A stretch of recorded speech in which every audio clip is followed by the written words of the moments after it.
Hello, dear friends. So glad you could join us at Potter Vibes. Today's narrative adventure is titled The Goblins Summoned Every Living Member of the Sacred 28 to Gringotts, and played Dumbledore's Confession under Veritaserum. We put our heart into every story we share. If you appreciate our work, showing some love with a like and subscribe would make our day.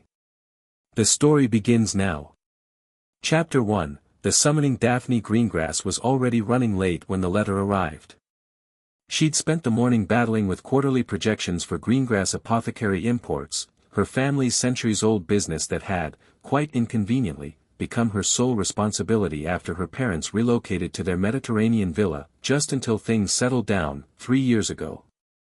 Post-war Britain had a funny way of never quite settling. The tawny owl that delivered the message wasn't ministry standard, nor did it bear the wax seal of any wizarding institution she recognized. Instead, the envelope was sealed with a distinctive gold-flecked black wax stamped with the unmistakable crest of Gringotts. "What do those goblins want now?" she muttered, breaking the seal with her thumb. The parchment inside was brief, written in the precise, angular script that characterized goblin correspondence. "Madam Daphne Greengrass, your immediate presence is required at Gringotts for an urgent matter concerning your ancestral vault and hereditary standing. This summons cannot be delayed or delegated. Come alone. Security measures have been temporarily modified, your wand will be held in trust during proceedings. Failure to appear within 1 hour of receipt will result in consequences as outlined in subsection 7 of your family's original charter agreement. The bank will close to general business at noon. Ragnok, director of Gringotts Wizarding Bank." Daphne checked her watch, 11:23 a.m. She had barely 30 minutes. Consequences as outlined in subsection 7? She repeated incredulously. Nobody's invoked charter subsections since. She paused, racking her memory for the last time such archaic legal mechanisms had been employed. The original charters dated back to the founding of Gringotts itself. Even her father, with his obsessive attention to family history, had only mentioned charter agreements as historical curiosities. With a frustrated sigh, Daphne abandoned her work, summoned her cloak, and headed for the flue. Whatever the goblins wanted, it wouldn't improve by keeping them waiting. Theodore Knott was nursing his second fire whiskey of the morning when his letter arrived. The owl swooped through the open window of his study, scattering the parchment spread across his desk, research notes on an enchantment that was supposed to be his academic breakthrough but increasingly felt like his obsessive downfall. He recognized the Gringotts seal immediately and felt an unpleasant tightening in his chest. After his father's death in Azkaban, Theo's relationship with the Goblin Bank had become complicated. The Knott fortune remained largely intact, unlike many Death Eater families who'd faced crippling reparation fines, but the goblins had been coldly professional at best during his infrequent visits. His eyes widened as he read the summons. Consequences as outlined in subsection 7, he murmured, a cold feeling spreading through him that had nothing to do with the fire whiskey. Unlike Daphne, Theodore knew exactly what subsection 7 entailed. His father, paranoid even by Death Eater standards, had drilled the ancient wizarding goblin covenants into him since childhood. Subsection 7 of the original charter was the nuclear option, the magical equivalent of forfeiting everything your family had built over generations. He checked his watch, 11:37 a.m. Less than 25 minutes to reach the bank. Theo grabbed his wand and cloak, abandoning the half-empty tumbler on his desk. Whatever was happening at Gringotts, it wasn't just about him. The goblins wouldn't invoke subsection 7 for a single family dispute. Something much bigger was underway. Draco Malfoy was in the middle of a ministry hearing when a court bailiff interrupted the proceedings with the Gringotts letter. The inquiry committee, 5 stern-faced witches and wizards tasked with reviewing former Death Eater family assets, looked almost relieved at the interruption. They'd been grilling him for 3 hours about a supposedly cursed amulet found in a forgotten corner of Malfoy Manor. "Mr. Malfoy," the committee chair said stiffly, "it appears you have an urgent matter to attend to." Draco scanned the letter, his practiced mask of aristocratic indifference faltering for just a moment. "Indeed. It seems Gringotts requires my immediate attention." He rose, gathering the legal documents his solicitor had prepared. I trust we can reconvene at a later date. The chair consulted briefly with her colleagues before nodding. The committee will contact you to reschedule. You are temporarily excused. Draco nodded curtly and strode from the hearing room, his mind racing. A Gringott summons invoking charter subsections was unprecedented in his lifetime. His father had mentioned such things only in the context of goblin rebellions centuries past. In the ministry atrium, he nearly collided with Blaise Zabini, who was clutching an identical letter. You too? Blaise asked, arching an eyebrow. What do you make of it? Nothing good, Draco replied tersely. We have 15 minutes. Any idea what subsection 7 entails? Blaise fell into step beside him as they headed for the public floors. Nothing specific, but my father always said the original charter contained provisions that would make any pureblood pray for the mercy of Azkaban if violated. Blaise's usually unflappable demeanor showed a flicker of concern. And they've summoned us both. I wonder who else. We're about to find out, Draco said grimly as they reached the floor queue. Neville Longbottom was elbow-deep in soil when the Gringotts owl found him in Hogwarts Greenhouse 3. His students had left for lunch, leaving him to tend to the particularly temperamental venomous tentacula that had been refusing to produce seed pods. Just a moment, he told the impatient owl, carefully extracting his hands from the plant's root system and wiping them on his already stained robes. When he read the summons, his first instinct was to consult Professor McGonagall, but the instruction to come alone gave him pause. Since taking up the herbology position 3 years ago, Neville had worked hard to shed his reputation for uncertainty. The war had changed him, he no longer needed validation before making decisions. Professor Sprout, he called to his mentor, who was working in the adjacent greenhouse. I need to leave for Gringotts immediately. Can you oversee my afternoon classes? The stout witch appeared in the doorway, looking surprised. Of course, Neville. Is everything all right? I'm not sure, he admitted, already removing his dragonhide gloves. But it's urgent, something about my family's charter with the bank. Professor Sprout's expression turned serious. Charter agreements? Those haven't been invoked since, well, not in my lifetime. Mine either, Neville said grimly. I need to go. As he hurried toward Hogsmeade's apparition point, Neville couldn't shake the feeling that this summons was connected to more than just banking matters. Since the war, the Goblins had maintained a frigid neutrality with the wizarding world, efficient service without warmth or excess communication. Something had changed. By 11:55 a.m., Diagon Alley was witnessing an unprecedented sight, members of Britain's oldest pureblood families converging on Gringotts from all directions. Some arrived via the Leaky Cauldron, others apparat directly to the designated point near Fortescue's, still operating under new management after the war, and a few even emerged from connected shops with private floor access. Astoria Greengrass, having received her own summons, spotted her sister approaching from the apothecary direction and quickened her pace to intercept her. Daphne. Do you know what this is about? She asked, breathless from hurrying. Daphne shook her head, her expression grim. No idea. But look around, it's not just us. Indeed, the scene before Gringotts was remarkable. Augusta Longbottom, imposing despite her age, stood rigidly near the bottom step. Nearby, Draco Malfoy and Blaise Zabini had arrived together and were surveying the growing crowd with carefully neutral expressions. Theodore Nott stood apart, shoulders tense, eyes darting between faces. The Abbott girl, Hannah, Daphne recalled, was speaking in hushed tones with Susan Bones, though the Bones family wasn't technically part of the 28. It looks like everyone's here, Astoria murmured. Not everyone, Daphne corrected, counting mentally. I don't see any Weasleys yet.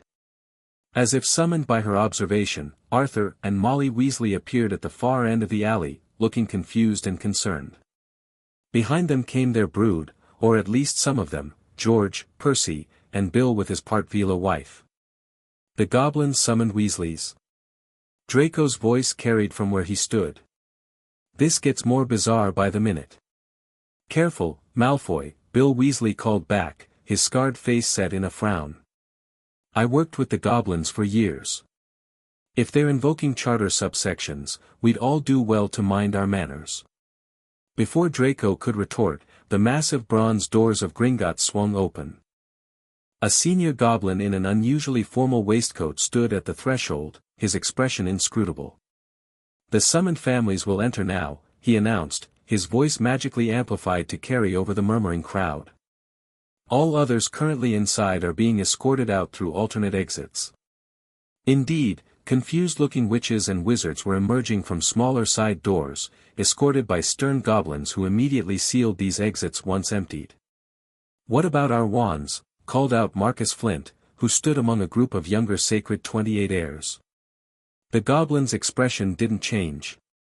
"You will surrender your wands upon entry as specified in your summons. They will be returned when our business concludes."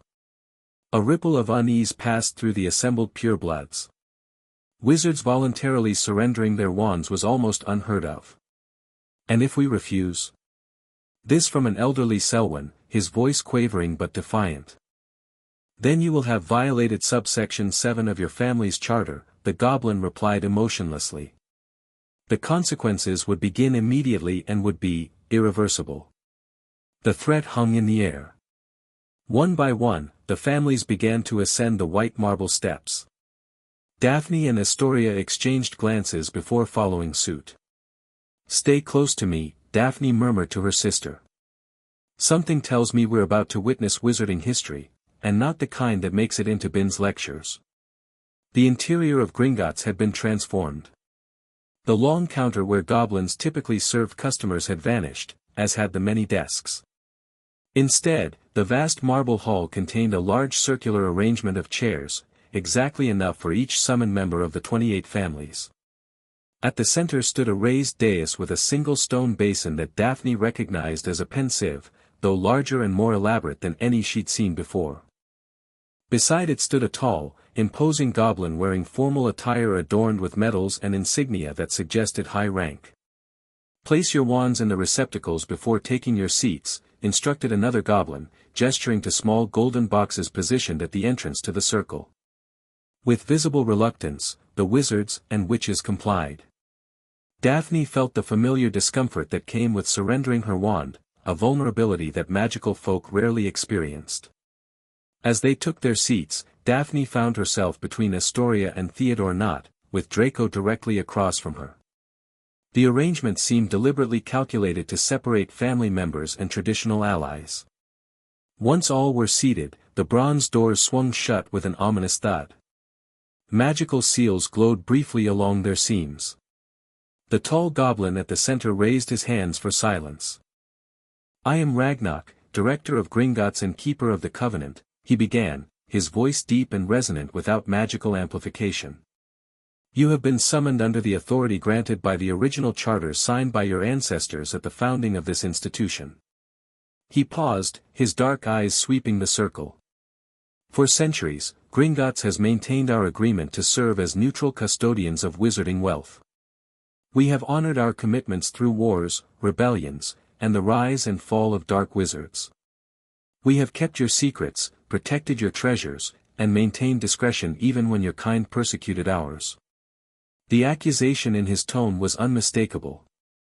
3 days ago, our curse-breakers uncovered a sealed vault beneath the original foundations of this bank. The vault contained numerous artifacts, including this. He gestured, and another goblin approached carrying a silvery vial on a cushion. "This memory vial contains the sworn testimony of Albus Percival Wulfric Brian Dumbledore, taken under Veritaserum 3 months before his death, witnessed by a representative of the International Confederation of Wizards, and sealed with magics that verify its authenticity." A murmur ran through the assembled wizards. Augusta Longbottom leaned forward in her seat. "Dumbledore left testimony," she demanded.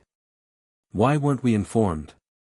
"Because," Ragnok replied coldly, "he specifically instructed that it remain sealed until certain conditions were met. Those conditions have now been fulfilled." "What conditions?" Arthur Weasley asked, his usual good-natured expression replaced with concern. Ragnok's mouth curled in what might have been a smile on a human face but on the goblin looked predatory. The exact wording was, to be revealed only when the last Death Eater has been sentenced and the Ministry has begun reconstruction reforms. According to our assessment, that time has come. And what, Draco drawled, though Daphne noticed his fingers gripping his armrest tightly, does Dumbledore's testimony have to do with all of us? Why summon the Sacred 28 specifically?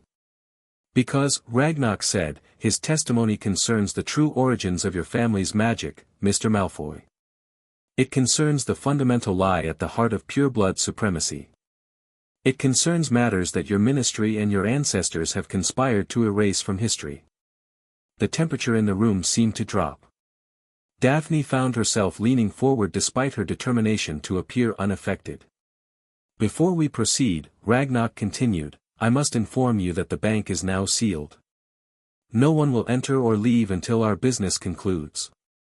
Your families and the ministry have been informed that you are engaged in unavoidable financial matters and will return when able. You're holding us hostage? Draco demanded, half rising from his seat. We are enforcing the terms of a covenant your ancestors signed willingly, Mr. Malfoy, Ragnok corrected smoothly.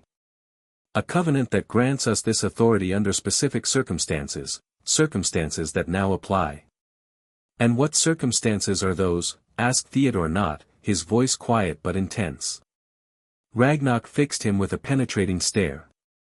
The breach of foundational magical trust, Mr. Nott. The violation of ancient oaths. The theft of what was never yours to take. Before anyone could respond, Ragnok turned to the pensieve. He uncorked the silver vial and poured its contents into the basin. The silvery substance swirled, glowing with an unearthly light. Now, he said, you will witness what Albus Dumbledore wished preserved. You will hear truths that have been buried for centuries. And then, only then, will we discuss what comes next.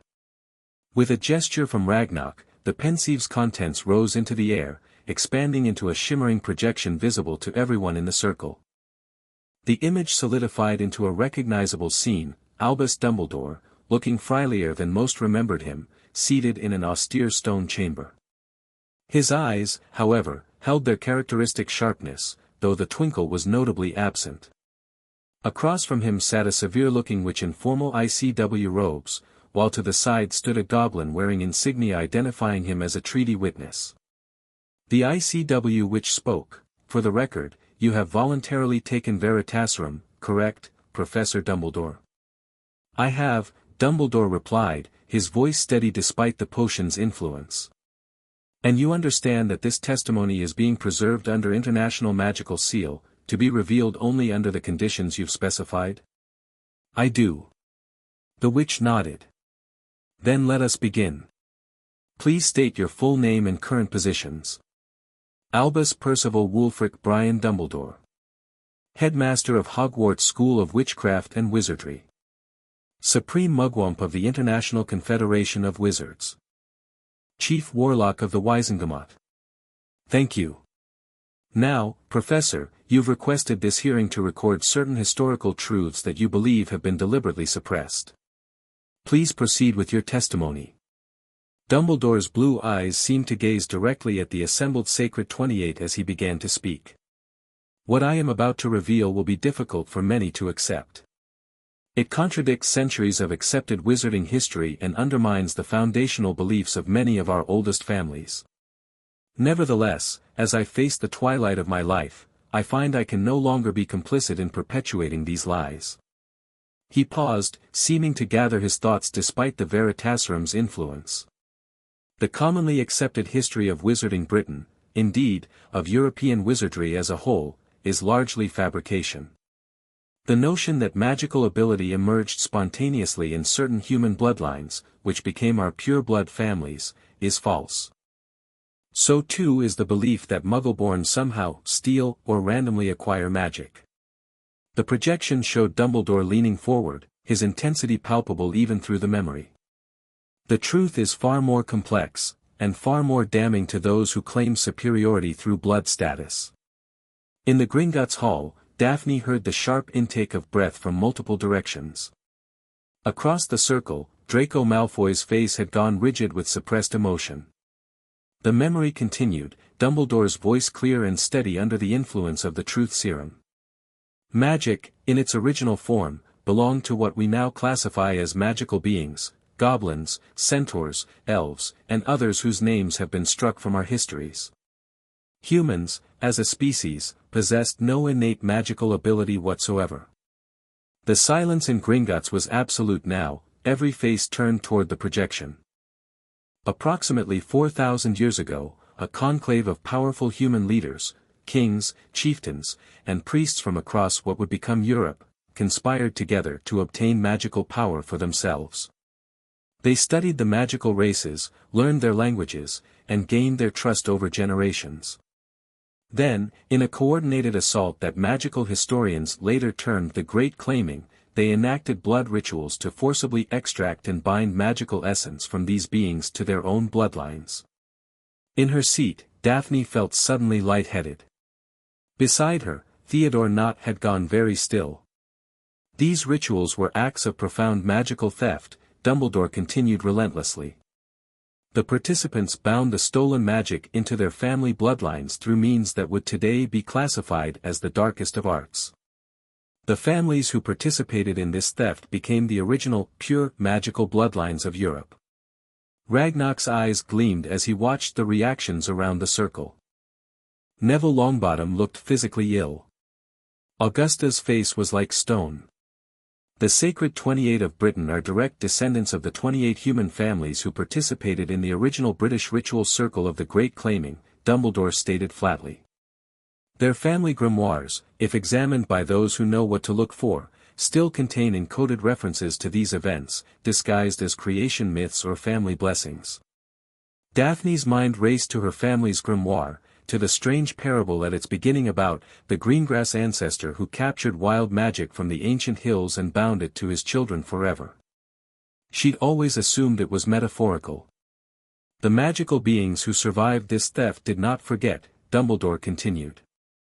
The Goblin rebellions were not, as our histories claim, disputes over gold and wand lore, but attempts to reclaim their stolen magical heritage. The Centaur's withdrawal from human affairs was not due to philosophical differences but profound betrayal. And house elves, here, Dumbledore's voice faltered slightly, the first crack in his composed demeanor. House elves suffered perhaps the greatest violation. Their magic was not merely stolen but corrupted into the binding servitude we see today. Their ancestors were once among the most powerful magical practitioners on Earth. Arthur Weasley stood abruptly, his face ashen. This can't be true. If we stole magic, how do Muggleborns acquire it? Ragnok paused the memory with a gesture. Your question will be answered if you allow the testimony to continue, Mr. Weasley. Arthur sank slowly back into his seat. Molly reached for his hand, her own expression haunted. The memory resumed. As for Muggleborn witches and wizards, Dumbledore said, as if anticipating the question, they are not anomalies but rather evidence of magical justice seeking balance. The rituals of the Great Claiming created a fundamental instability in magical distribution. Magic itself, which has always been semi-sentient, attempts to correct this imbalance by periodically granting abilities to children outside the stealing families. Dumbledore's eyes seemed to twinkle briefly, even through the potion's influence. In essence, Muggleborns represent magic's attempt to redistribute itself more equitably. They are not stealing magic, as some purebloods claim, they are the recipients of magic attempting to escape its stolen confines and return to a more natural state of distribution. Theodore Nott made a strangled noise beside Daphne. She glanced at him and was startled by the naked pain on his usually guarded face. My father, he whispered, seemingly to himself rather than her. He always said our grimoire held the true secret of blood purity, in its opening pages. I never understood the ritual description, it seemed like allegorical nonsense. The memory continued, Dumbledore now addressing the historical cover-up. Following the Great Claiming, the new wizarding families consolidated their power and systematically erased the true history from records. They rewrote magical texts, modified memories on a massive scale, and established the fundamental doctrine that magic was their natural birthright. Over generations, even they began to believe the fabrication. Dumbledore leaned back in his chair, looking suddenly tired. I first discovered hints of this truth while researching with Nicholas Flamel in the 1930s. We found references in alchemical texts that predated the Great Claiming, texts that discussed humans as the non-magical race and detailed their interactions with the magical peoples. Further investigation led me to hidden goblin records, centaur oral histories, and eventually to the sealed vault beneath Gringotts containing artifacts from before the theft. The ICW which interrupted, Professor Dumbledore, if you've known this for decades, why reveal it only now? Dumbledore's expression showed genuine regret. Fear, at first. Then strategic calculation. Later, a misguided belief that gradual reform would be less destructive than a sudden revelation. I was wrong to wait, and countless beings have suffered for my caution. He straightened in his chair, determination evident in his posture. With Voldemort defeated and a new era beginning, the truth must finally emerge. The original magical races deserve justice. The supremacist ideology that fueled both Grindelwald and Voldemort must be exposed as founded on the greatest theft in magical history. In the Gringotts Hall, the silence had become oppressive. Daphne looked around the circle, noting the various reactions. Some faces showed shock or denial. Others displayed anger. A few, including, surprisingly, Neville Longbottom, showed something close to resigned acceptance. The memory projection showed Dumbledore preparing to continue, but Ragnok gestured again, freezing the image. "We will take a brief respite," the goblin announced. "The testimony continues for several hours and covers specific evidence regarding each of your family's participation in the Great Claiming. Before proceeding, I will allow 10 minutes for you to process what you've heard thus far." As if released from a spell, the circle erupted into agitated conversation. Daphne turned to find Theodore still staring fixedly at the paused image of Dumbledore. "Theo," she said quietly. "Did you know anything about this?" He shook his head slowly. "Not specifically. But there were hints. Things my father said. Rituals our family maintained without understanding their purpose." He looked at her, his eyes haunted. "The Knot Grimoire begins with an account of my ancestor wresting the spark of creation from the dwellers in the deep earth. I always thought it was poetic language for discovering magic." Across the circle, Draco had risen to his feet and was addressing Ragnok directly. "This is absurd propaganda," he declared, though his voice lacked its usual confidence. Dumbledore was a known opponent of pureblood values.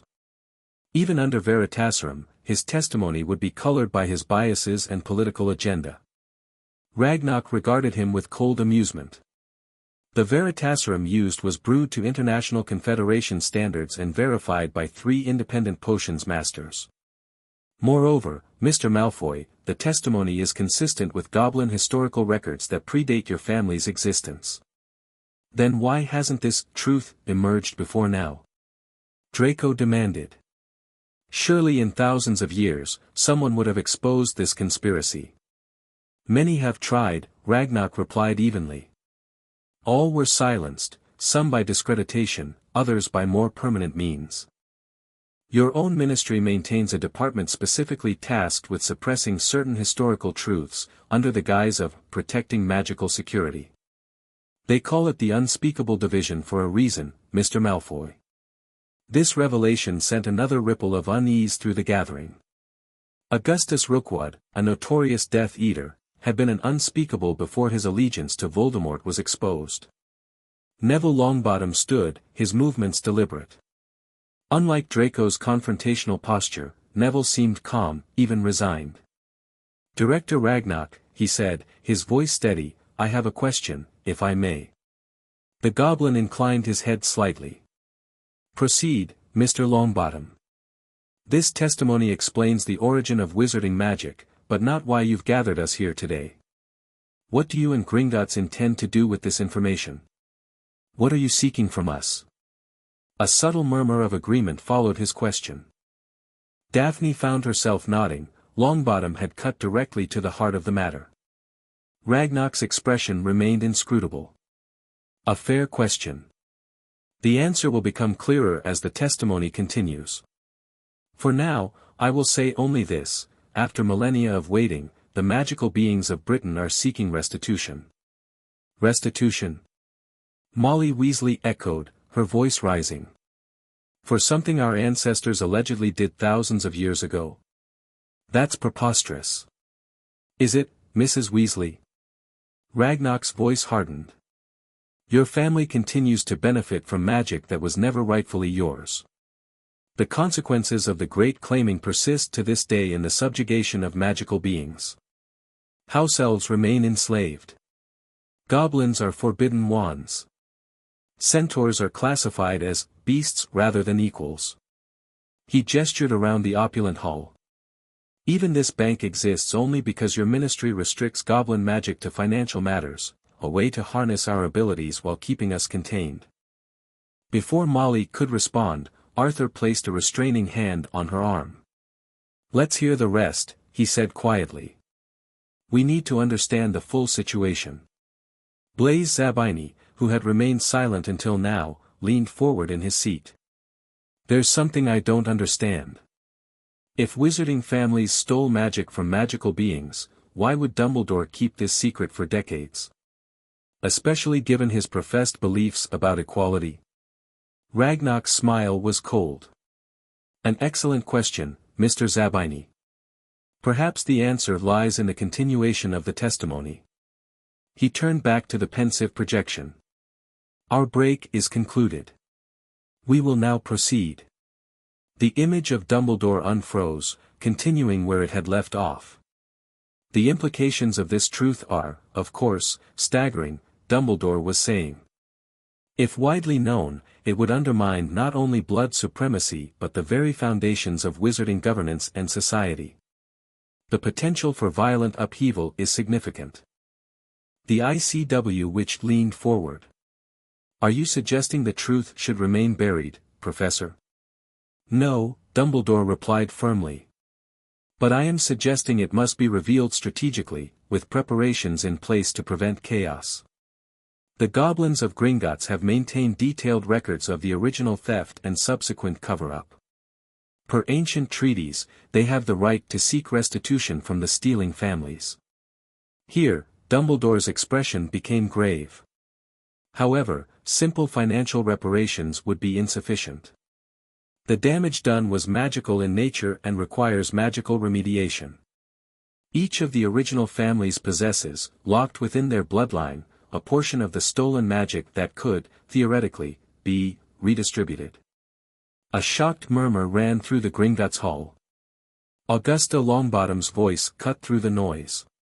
Is he suggesting what I think he's suggesting? She demanded of no one in particular.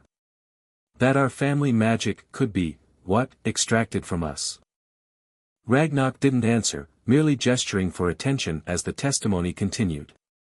I have spent decades researching methods by which this redistribution might be accomplished without causing harm to current wizarding populations, Dumbledore was saying. It is possible, difficult, but possible, to establish a gradual release of the bound magic over several generations. This would allow magical beings to reclaim their heritage while giving wizarding society time to adapt to diminished magical capacity. The ICW witch looked skeptical. And you believe the affected families would agree to this voluntarily? Some might, when confronted with the historical truth, Dumbledore replied. Others would resist.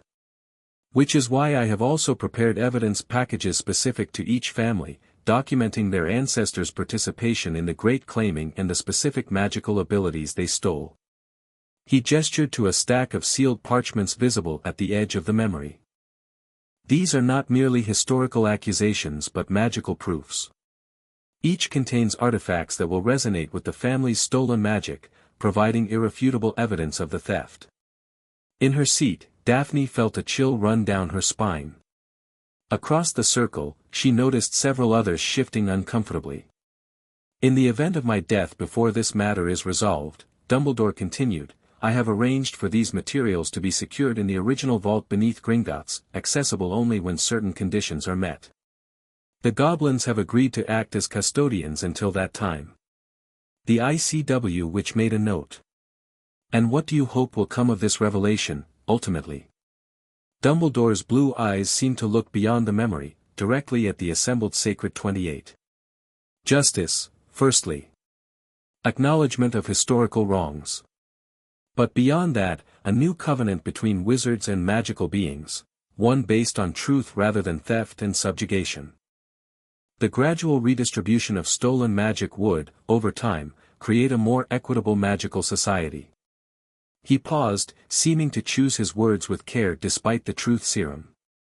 I believe it would also solve many of the problems that plague wizarding society.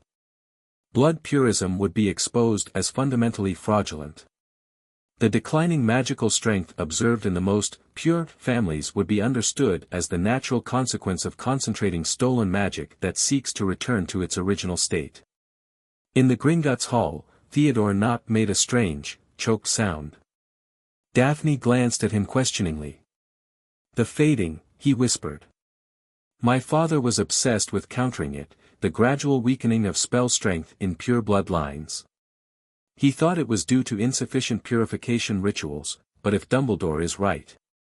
The testimony continued, Dumbledore now discussing specific evidence. The Malfoy family, for instance, primarily acquired their magic from what we now call the Vila. Their characteristic platinum hair and facility with enchantment magic bears the signature of this theft. The original ritual, encoded in their grimoire as Malfoy's Blessing, specifically targeted beings of air and fire. Across the circle, Draco's face had gone completely white, his composure finally cracking. The Longbottoms, Dumbledore continued, took their magic from earth elementals, explaining their traditional affinity for herbology and earth-based magics. The Black family's ritual targeted magic from darkness-dwelling beings, granting them unusual facility with shadow magics but also contributing to the mental instability that has plagued their line. He proceeded methodically through several other families, each revelation landing like a physical blow on the descendants present. The Greengrass ritual uniquely targeted water-aligned beings, he said, causing Daphne to start in her seat. Their traditional affinity for healing magics and emotional sensitivity stems directly from this theft, as does their family's documented ability to sense magical currents that others cannot perceive. Daphne felt Astoria's hand clench around hers. Her sister had always been unusually sensitive to magical atmospheres, sometimes becoming physically ill in places of dark magic, a trait their father had proudly called the Greengrass gift. After covering several more families, the memories showed Dumbledore looking tired but resolute. I provide this testimony not to condemn current generations for their ancestors' actions but to enable long overdue justice and reconciliation. The path forward must include acknowledgement, restitution, and a new relationship between wizards and the beings from whom magic was originally taken. The ICW which made some final notes. Is there anything else you wish to add to this testimony, Professor Dumbledore? Dumbledore nodded solemnly. Only this. The continued suppression of this truth serves no one in the long term. Each generation of pureblood families sees diminished magical strength. Each generation of magical beings suffers continued injustice. The time for truth is now, or as soon as conditions allow this testimony to be safely revealed. With that, the memory began to fade, the projection dissolving back into the pensieve. In the stunned silence that followed, Ragnok stood perfectly still, watching the reactions around the circle. The Sacred 28 representatives sat in various states of shock, denial, or grim acceptance. Finally, Arthur Weasley broke the silence, his voice uncharacteristically harsh. Is that all? Or is there more to this testimony? There is significantly more, Ragnok replied.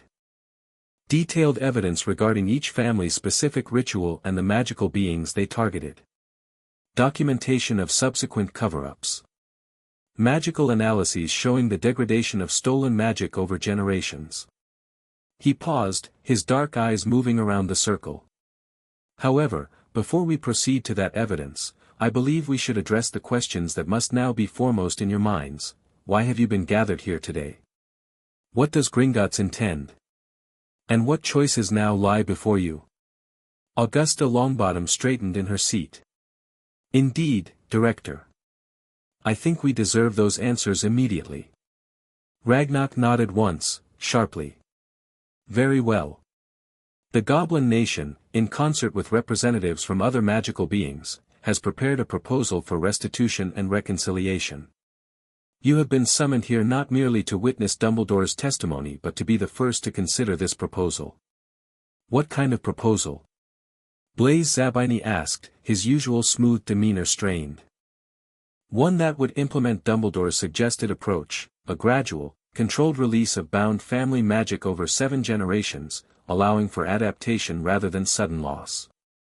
In exchange, magical beings would pledge non-aggression and cooperation during the transition period. Draco Malfoy had regained some of his composure. And if we refuse this proposal? Ragnok's expression hardened. Then, Mr. Malfoy, we invoke the ancestral forfeit clauses in your family charters, clauses your ancestors included specifically to prevent their descendants from ever revealing the true source of their magic.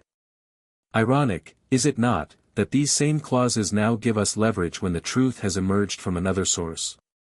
Ancestral forfeit? Neville echoed, looking to his grandmother. Augusta's face was grim. A magical failsafe in the original family charters. If invoked, it would, what, exactly, Director Ragnok? It would revert all family assets held at Gringotts to Goblin control, Ragnok explained coldly. It would dissolve the magical protections on your properties. And it would activate a cascading disclosure of family secrets hidden in your vaults, many of which would trigger automatic investigations by your own ministry.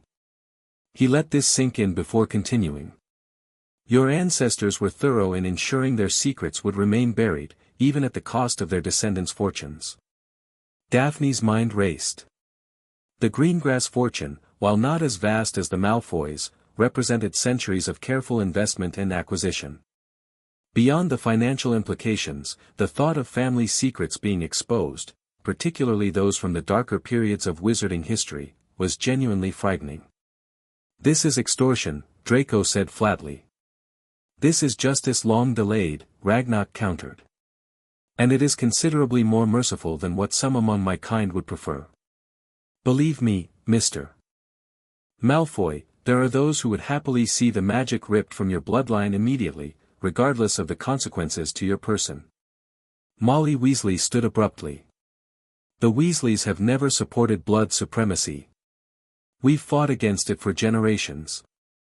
Why should we face the same punishment as families who embraced those ideologies? Ragnok regarded her impassively. Your family's political positions in recent centuries are noted, Mrs. Weasley.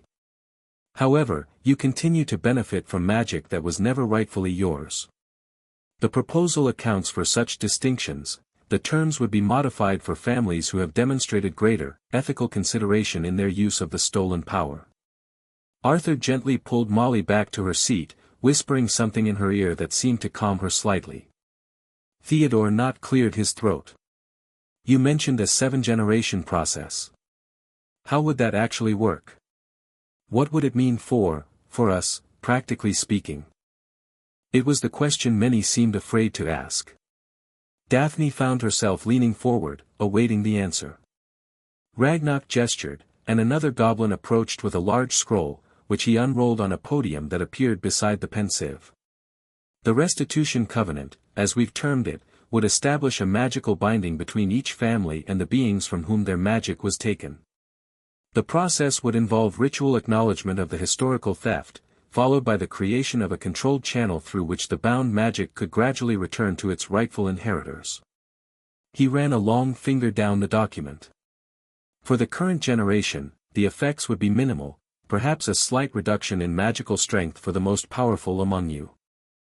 Each subsequent generation would experience a further reduction, until after the 7th generation, your descendants would retain only what might be called a maintenance level of magical ability, enough to participate in magical society but without the special affinities and elevated powers that came from the original theft. We'd become little more than squibs, Draco said bitterly. Not squibs, Ragnok corrected. Your descendants would retain basic magical functionality. What they would lose are the specific powers and heightened abilities that were never rightfully human to begin with. Neville Longbottom frowned thoughtfully. And what would happen to Muggleborns under this covenant? If Dumbledore was right about their magic being a redistribution mechanism, would they be affected too? Ragnok nodded approvingly, as if pleased by the insight behind the question.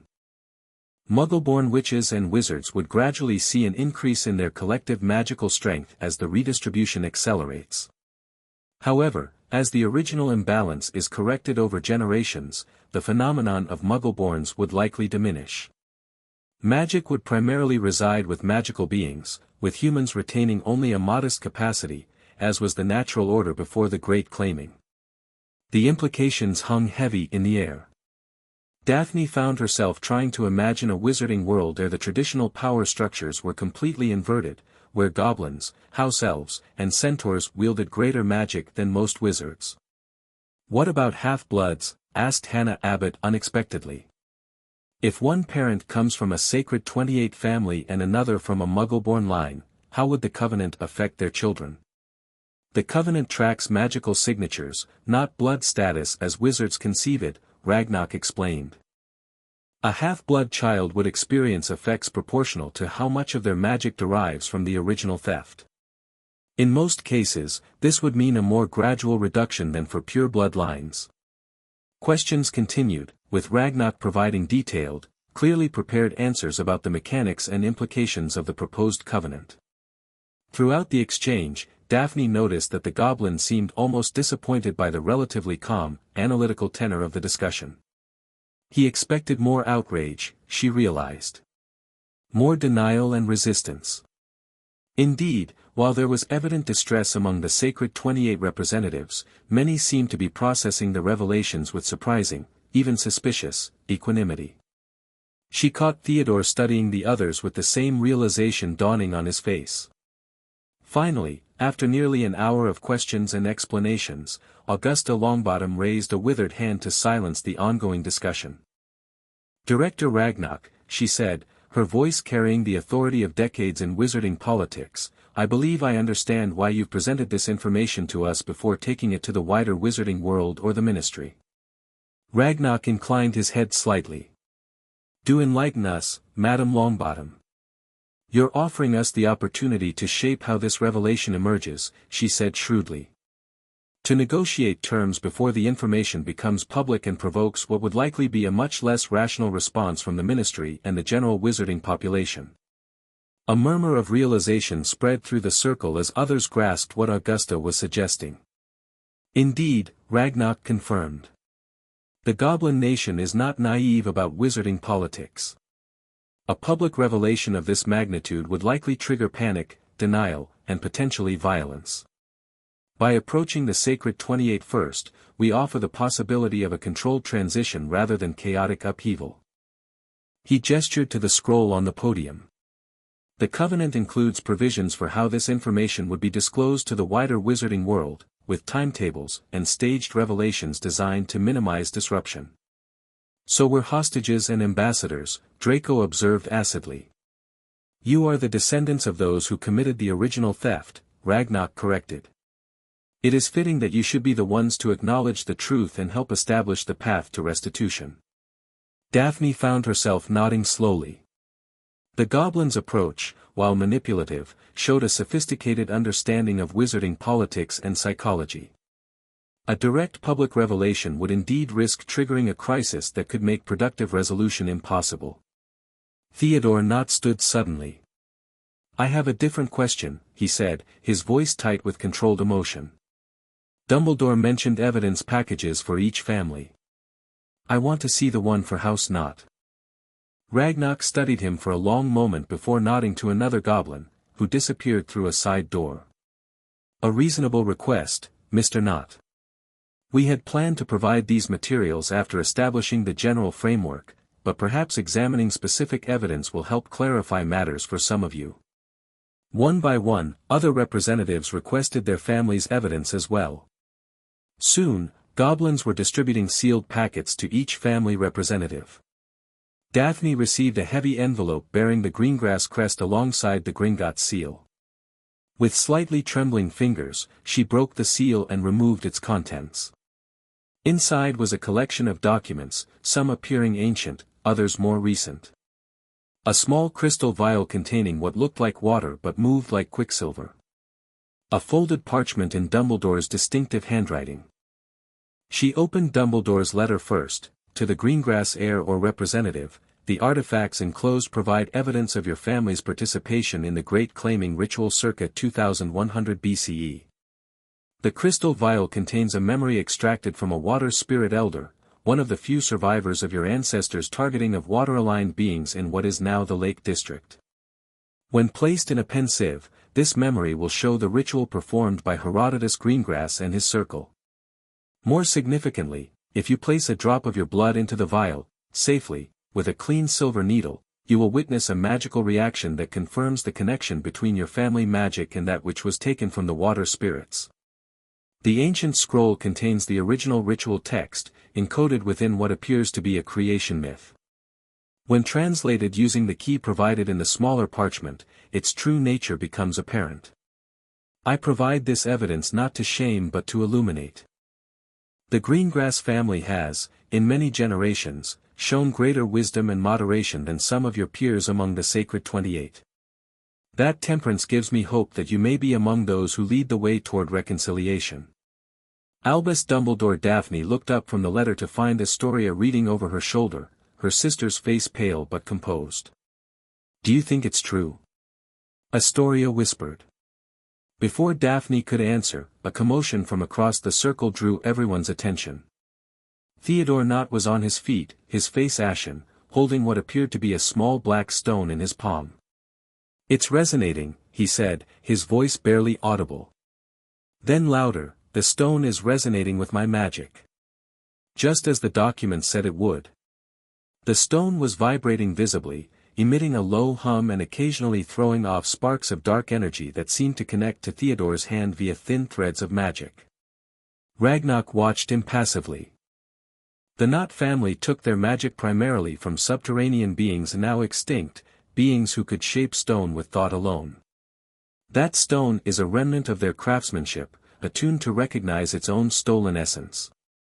One by one, others began examining their own evidence, with similar reactions of shock, denial, and gradually dawning acceptance.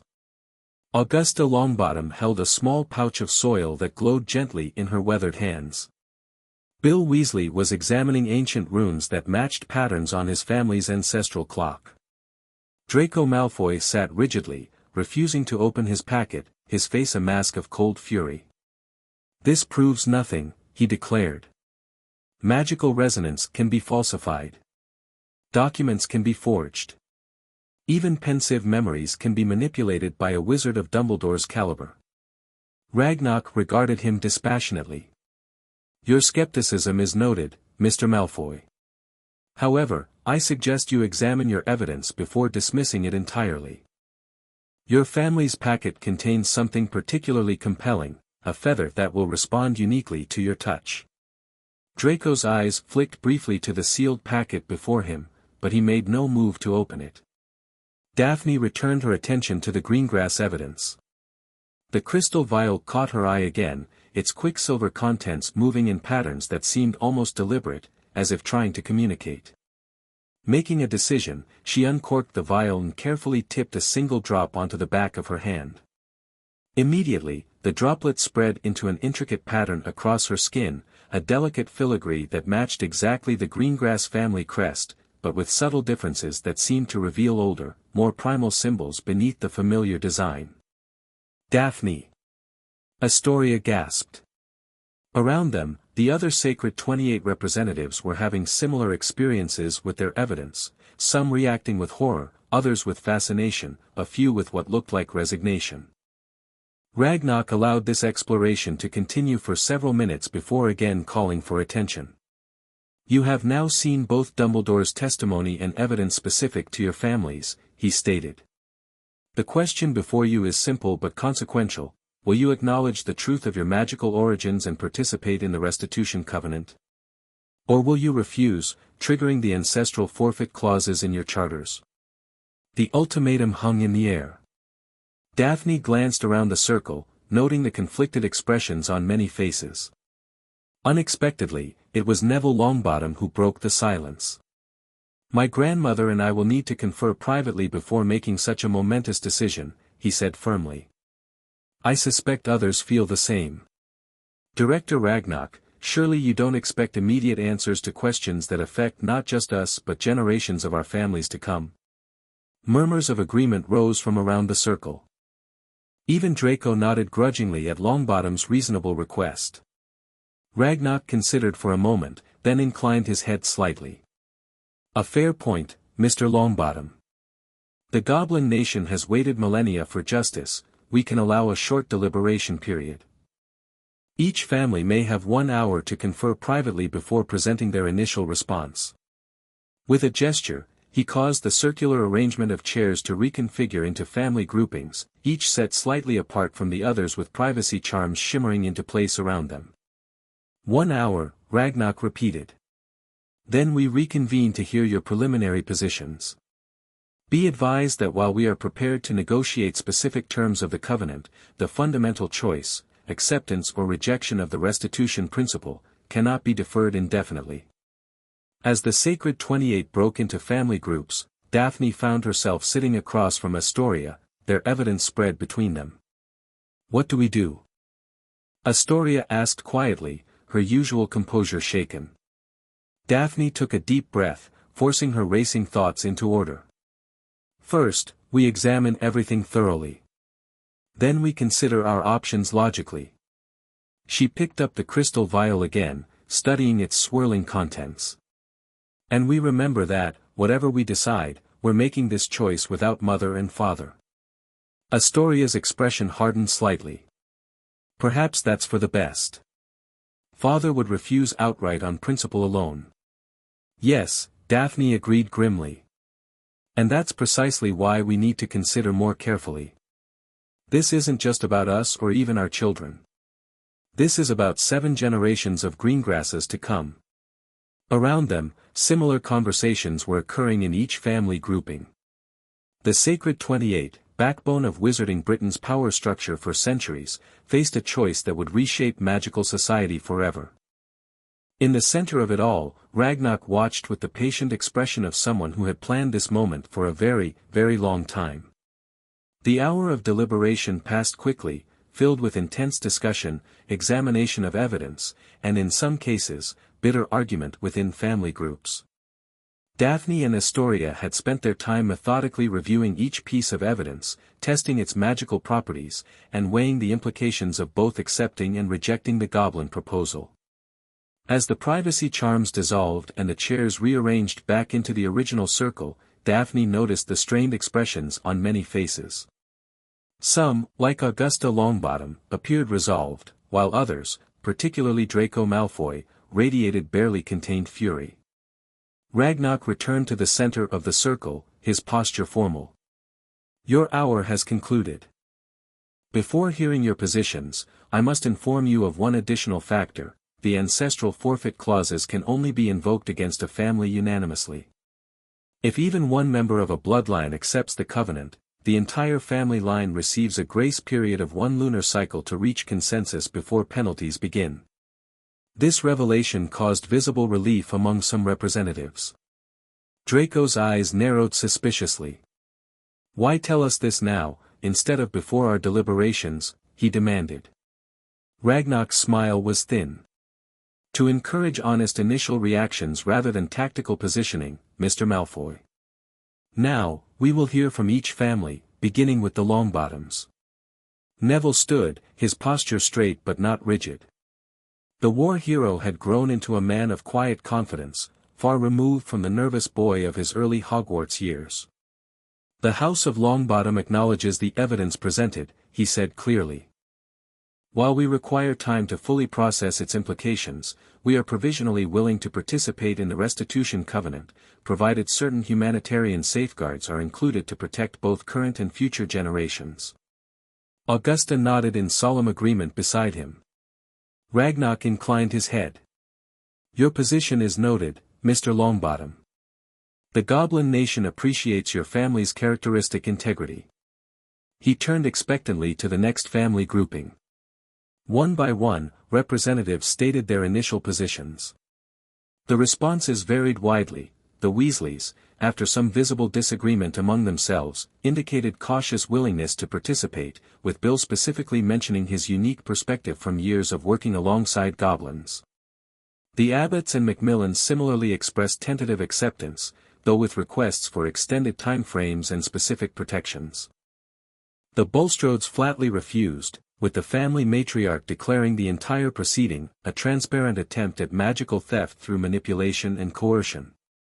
The Parkinsons prevaricated, neither accepting nor rejecting outright but requesting additional time and evidence. When Ragnok came to the Greengrass sisters, Daphne stood, feeling the weight of every gaze in the circle. House Greengrass finds the evidence compelling, she stated carefully.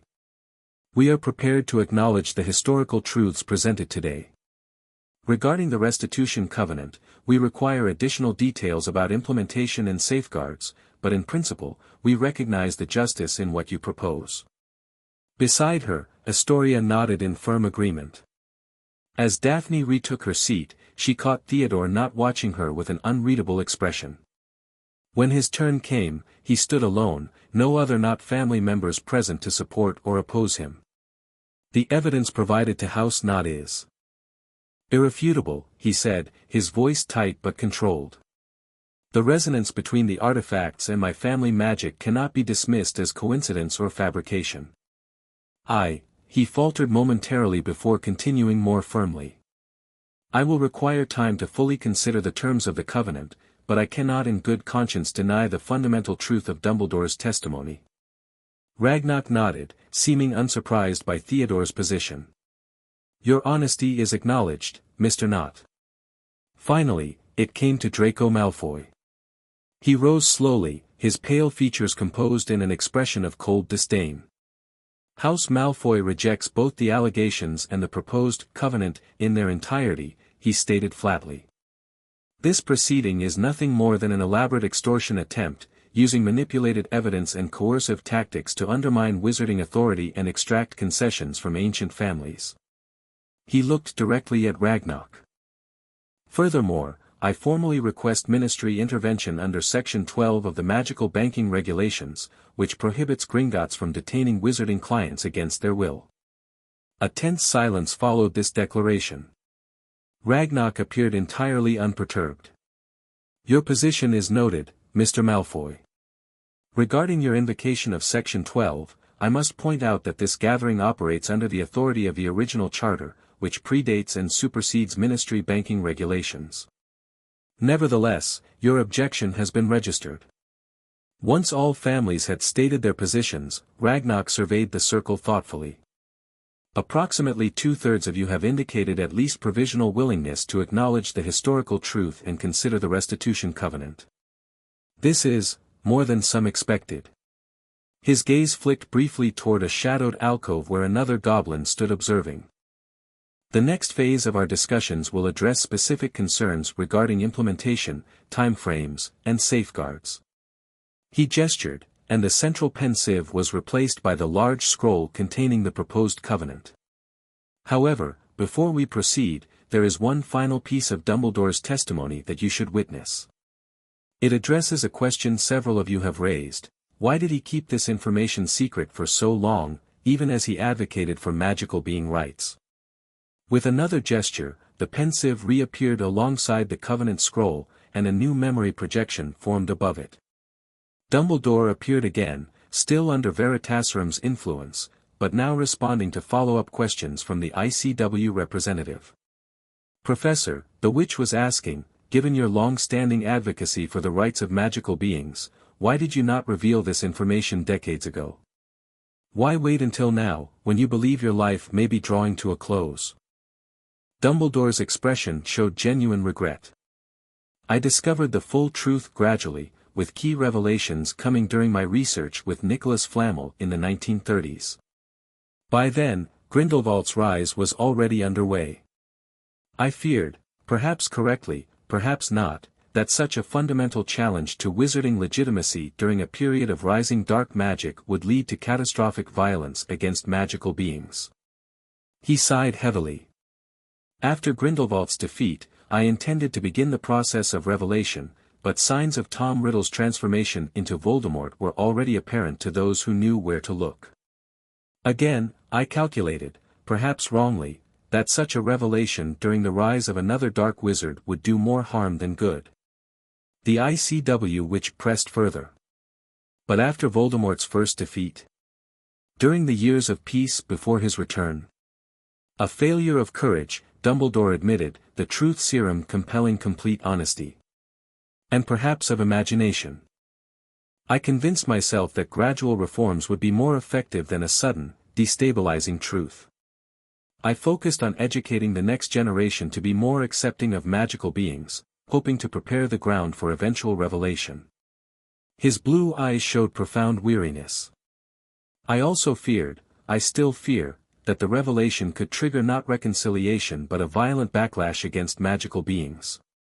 Even now, I am not certain that wizarding society is ready to face this truth. But I am certain that the truth cannot remain buried forever, and that the longer it remains hidden, the more damage is done. The memory faded, returning to the pensive. In the circle, the impact of this final testimony was palpable.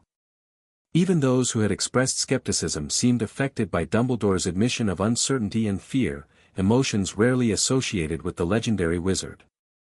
You see, Ragnok said quietly, even Albus Dumbledore, with all his power and influence, feared the consequences of this revelation.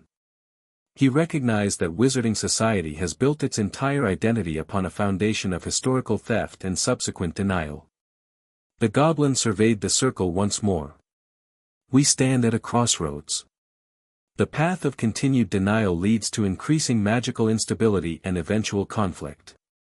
The path of acknowledgement and restitution offers the possibility, not the guarantee, but the possibility, of a new relationship between wizards and magical beings.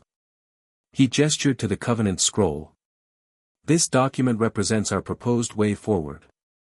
It is not an ultimatum but a starting point for negotiation.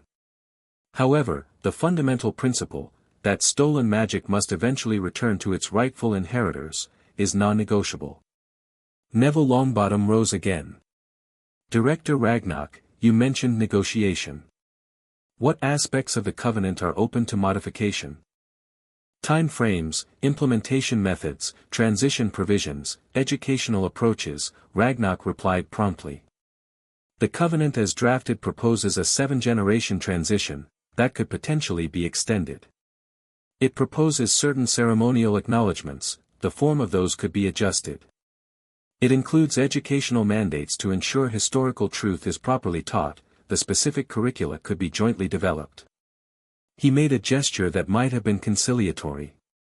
What is not negotiable is the end state, a magical world where the original imbalance has been corrected, where magical beings once again hold their rightful power, and where humans retain a modest magical capacity proportional to what they might naturally have developed without the original theft. Before anyone could respond, a commotion at the back of the hall drew everyone's attention. A junior goblin had entered and was speaking urgently to one of the guards. After a brief exchange, the guard approached Ragnok and whispered something in his ear. Ragnok's expression darkened momentarily before returning to its usual impassivity. It appears, he announced, that the ministry has become aware of our gathering. A delegation led by the Minister for Magic has arrived at the bank's entrance, demanding access. Mutters and exclamations broke out around the circle. Draco Malfoy looked vindicated. Did you alert them, Mr. Malfoy? Ragnok asked directly. Draco's expression remained coolly superior. I had contingencies in place should I be detained against my will. It seems they've been activated. Ragnok nodded, unsurprised. As did we. The bank remained sealed, as per the authority granted by the original charter. However, this development accelerates our timetable. He turned to address the entire circle. You now face an immediate choice. When the ministry eventually gains entry, and they will, though not as quickly as they might hope, what will they find? A hostage situation requiring rescue? Or a historic negotiation between the Sacred 28 and the magical beings of Britain? The implication was clear: how the families characterized this gathering to the ministry would significantly impact what happened next. Augusta Longbottom stood, her authority commanding attention despite her age. I believe we should inform the minister that we are engaged in sensitive negotiations of historical significance and request non-interference. Those families who wish to exit the process may do so, but the rest of us should continue these discussions without ministry meddling. Nods of agreement came from several quarters, though not all. Draco Malfoy scoffed openly. And allow this extortion to continue unchallenged? The ministry has a duty to protect wizarding interests against threats to our magical heritage. Our magical heritage is precisely what's in question, Malfoy, Neville responded firmly. If what we've seen today is accurate, and the evidence is compelling, then continuing to suppress this truth serves no one's interests in the long term. Easy for you to say, Longbottom, Draco snapped. Your family has little left to lose. The Malfoy legacy spans centuries and continents. A legacy built on stolen magic, Theodore not interjected quietly. When Draco turned to him with a look of betrayal, Theo continued, I've seen the evidence, Draco. So have you, even if you refuse to acknowledge it. Our families, yours and mine, participated in the greatest magical theft in history. Denying it won't change that fact. As the debate intensified, Daphne found herself studying the reactions around the circle. The families were clearly dividing into factions, those willing to acknowledge the historical truth and negotiate terms, those flatly rejecting the goblin claims, and those still undecided, watching to see which way the political winds would blow. It was, she realized, a pivotal moment that would shape wizarding society for generations to come. The decisions made in this room today would determine whether magical Britain faced this uncomfortable truth and found a path forward, or whether it would once again bury the past at the cost of justice. And at the center of it all stood Ragnok, watching the human deliberations with the patience of a species that measured time in centuries rather than years. The reckoning had begun. Where it would end, no one, not even the goblins with their elaborate plans, could truly predict. Chapter 2, The Confession. The bronze doors of Gringotts trembled. Not metaphorically, they literally shuddered in their ancient frames as waves of detection magic washed over them from the outside. The vibration sent fine dust cascading from the ceiling high above the gathered Sacred 28. The ministry is attempting to breach our wards, Ragnok observed with remarkable calm, as if commenting on a minor change in the weather. They will not succeed quickly, but they are persistent. Another tremor ran through the building. Several family representatives exchanged nervous glances. How long will the seals hold? Augusta Longbottom asked, ever practical. Long enough, Ragnok replied cryptically. But we should not waste time. A decision must be made about how to proceed with the ministry. The factions that had begun to form during their earlier discussions now solidified. On one side, led by Draco Malfoy, stood those who rejected the goblin claims outright, the Bulstrodes, Flints, Selwyns, and several others. Opposite them, around Neville Longbottom and Augusta, gathered those provisionally accepting the evidence, the Weasleys, Abbotts, and Macmillans prominent among them. Between these poles hovered the undecided and the politically cautious, families like the Parkinsons and Zabinis, watching carefully before committing themselves. Daphne and Astoria Greengrass stood slightly apart, their provisional acceptance placing them closer to Longbottom's faction but their traditional Slytherin connections pulling them toward the center. Theodore Nott stood alone, as usual. I propose, Arthur Weasley said, breaking the tense silence, that we send a joint message to the minister explaining that we are engaged in negotiations of historic significance that require privacy and time. We can request a temporary suspension of intervention while assuring them of our safety. And who would deliver this message? Draco demanded. The goblins who've taken us hostage. We are not hostages, Mr.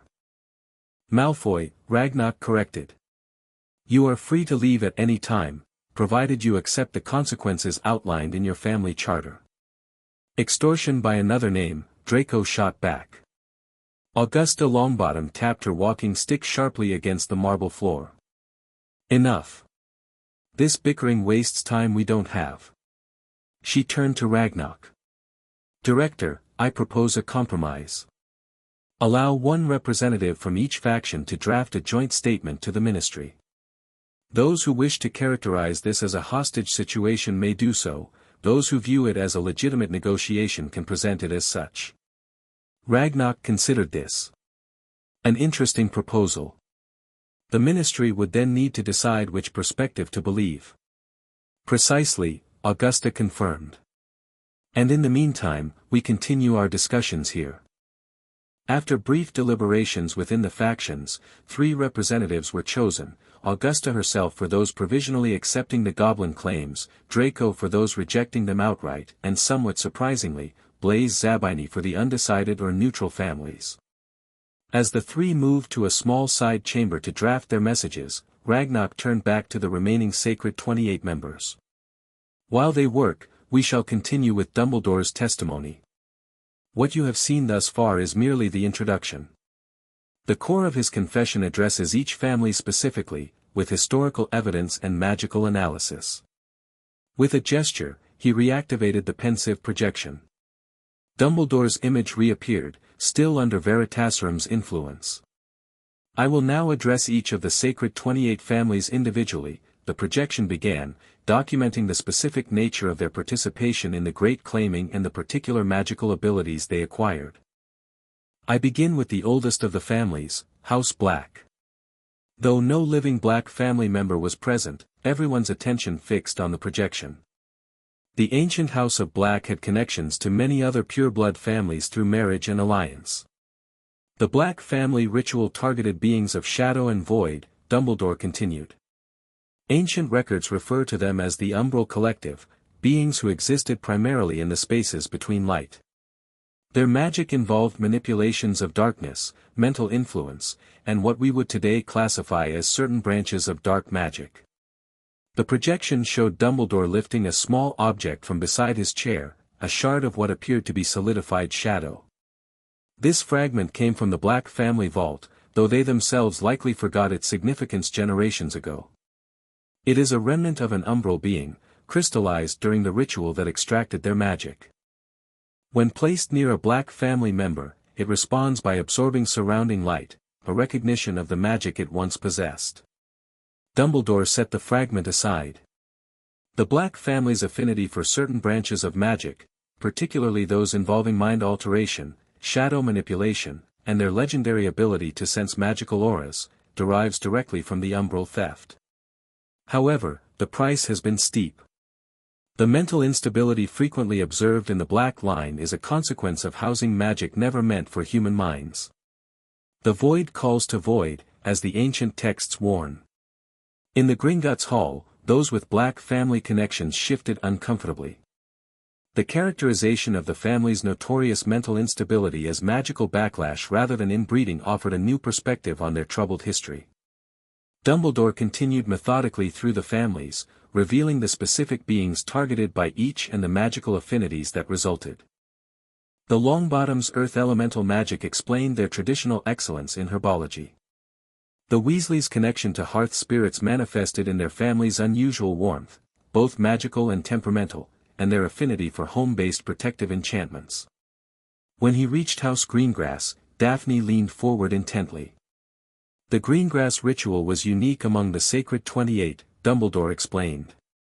While most families targeted a single type of magical being, Herodotus Greengrass and his circle focused on water-aligned beings of multiple species, primarily lake guardians, but also including certain sea entities and water nymphs. He held up a small vial containing swirling silvery blue liquid, identical to the one Daphne had examined earlier. This memory essence comes from one of the last lake guardians in Britain. When a green grass touches it, the liquid forms the family crest, a magical recognition of its stolen essence. He set the vial down carefully. The greengrass family's traditional affinity for sensing magical currents and emotional undercurrents stems directly from this theft. Their reputation for neutrality in wizarding conflicts reflects the water nature of their stolen magic, flowing around obstacles rather than confronting them directly. Astoria squeezed Daphne's hand gently. Their family's political strategy across generations, maintaining careful neutrality while others chose sides, had always been presented as wise pragmatism. To hear it characterized as a magical predisposition was unsettling. The testimony moved on to House Knott. Theodore's posture stiffened visibly. The Knott family ritual targeted subterranean beings skilled in metallurgy and stone shaping, beings the ancient texts called the Khazad, though they should not be confused with dwarves as we understand them today. These beings could shape stone and metal with thought alone, sensing the inherent properties of earthborn materials. Dumbledore held up a small black stone similar to the one in Theodore's evidence packet. This stone resonates with Knott family magic, recognizing the essence stolen from its creators. The Knott family's traditional affinity for complex enchantment, particularly involving metals and stone, derives directly from this theft. Their historical role as ward crafters and curse designers stems from the stolen ability to sense and manipulate the fundamental properties of materials. Theodore stared at the projection with a haunted expression. His father's obsession with ancient warding techniques and metallurgical enchantments suddenly made perfect sense, not family tradition, but stolen magical affinity. Finally, Dumbledore reached House Malfoy. Despite Draco's absence from the room, all eyes turned expectantly to the projection. The Malfoy ritual primarily targeted beings of air and light, specifically, a race that wizarding texts later classified as Vela ancestors, though this is a simplification of a more complex magical lineage. These beings could manipulate perception and emotion through a form of radiant magic, creating what we would now term allure. He held up a small glass phial containing what appeared to be a single strand of silvery hair.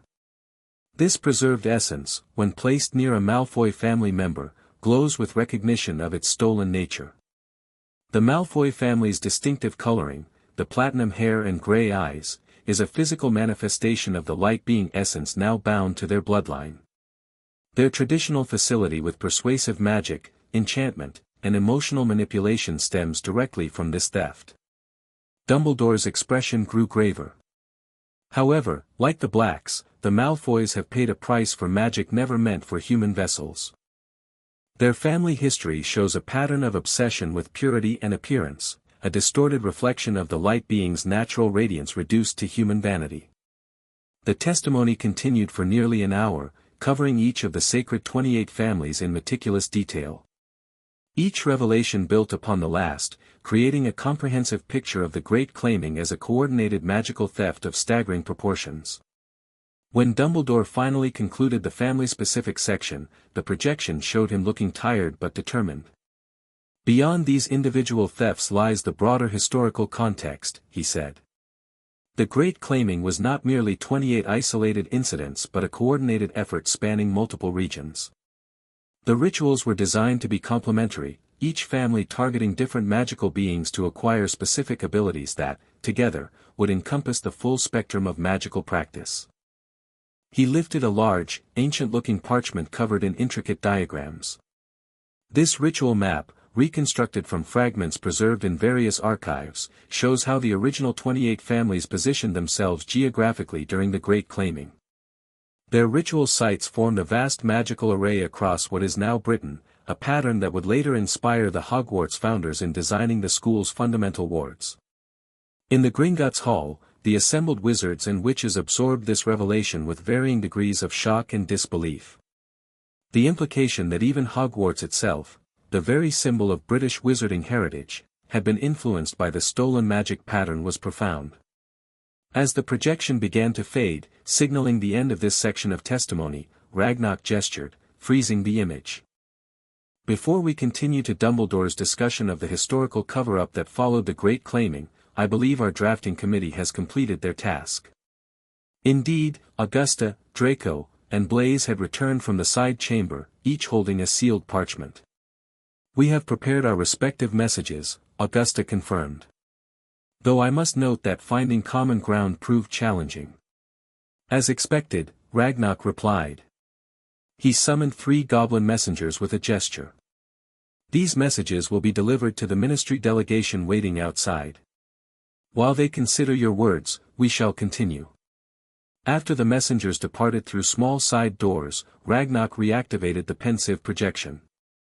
Dumbledore's image reappeared, now discussing the aftermath of the Great Claiming.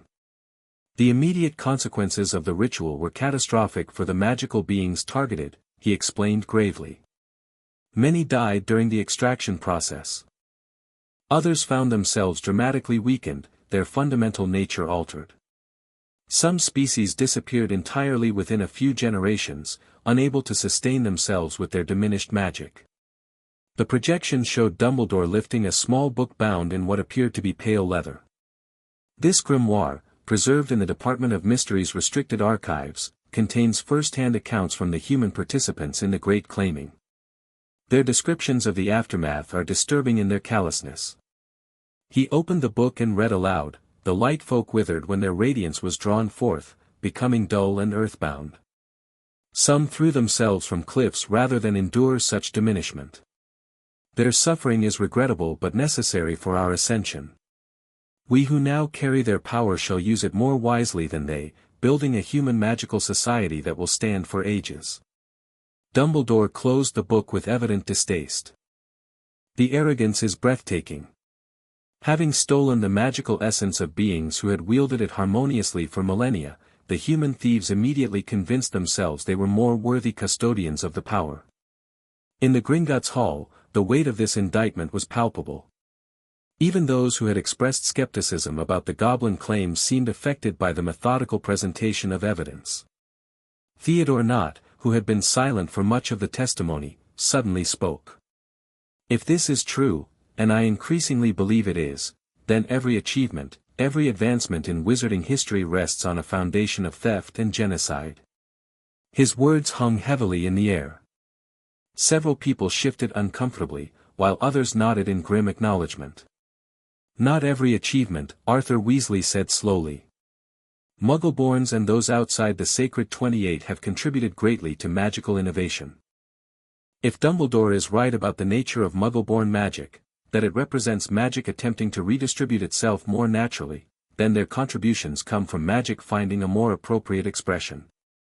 This perspective offered a small comfort to some, though it did little to mitigate the larger implications of Dumbledore's testimony.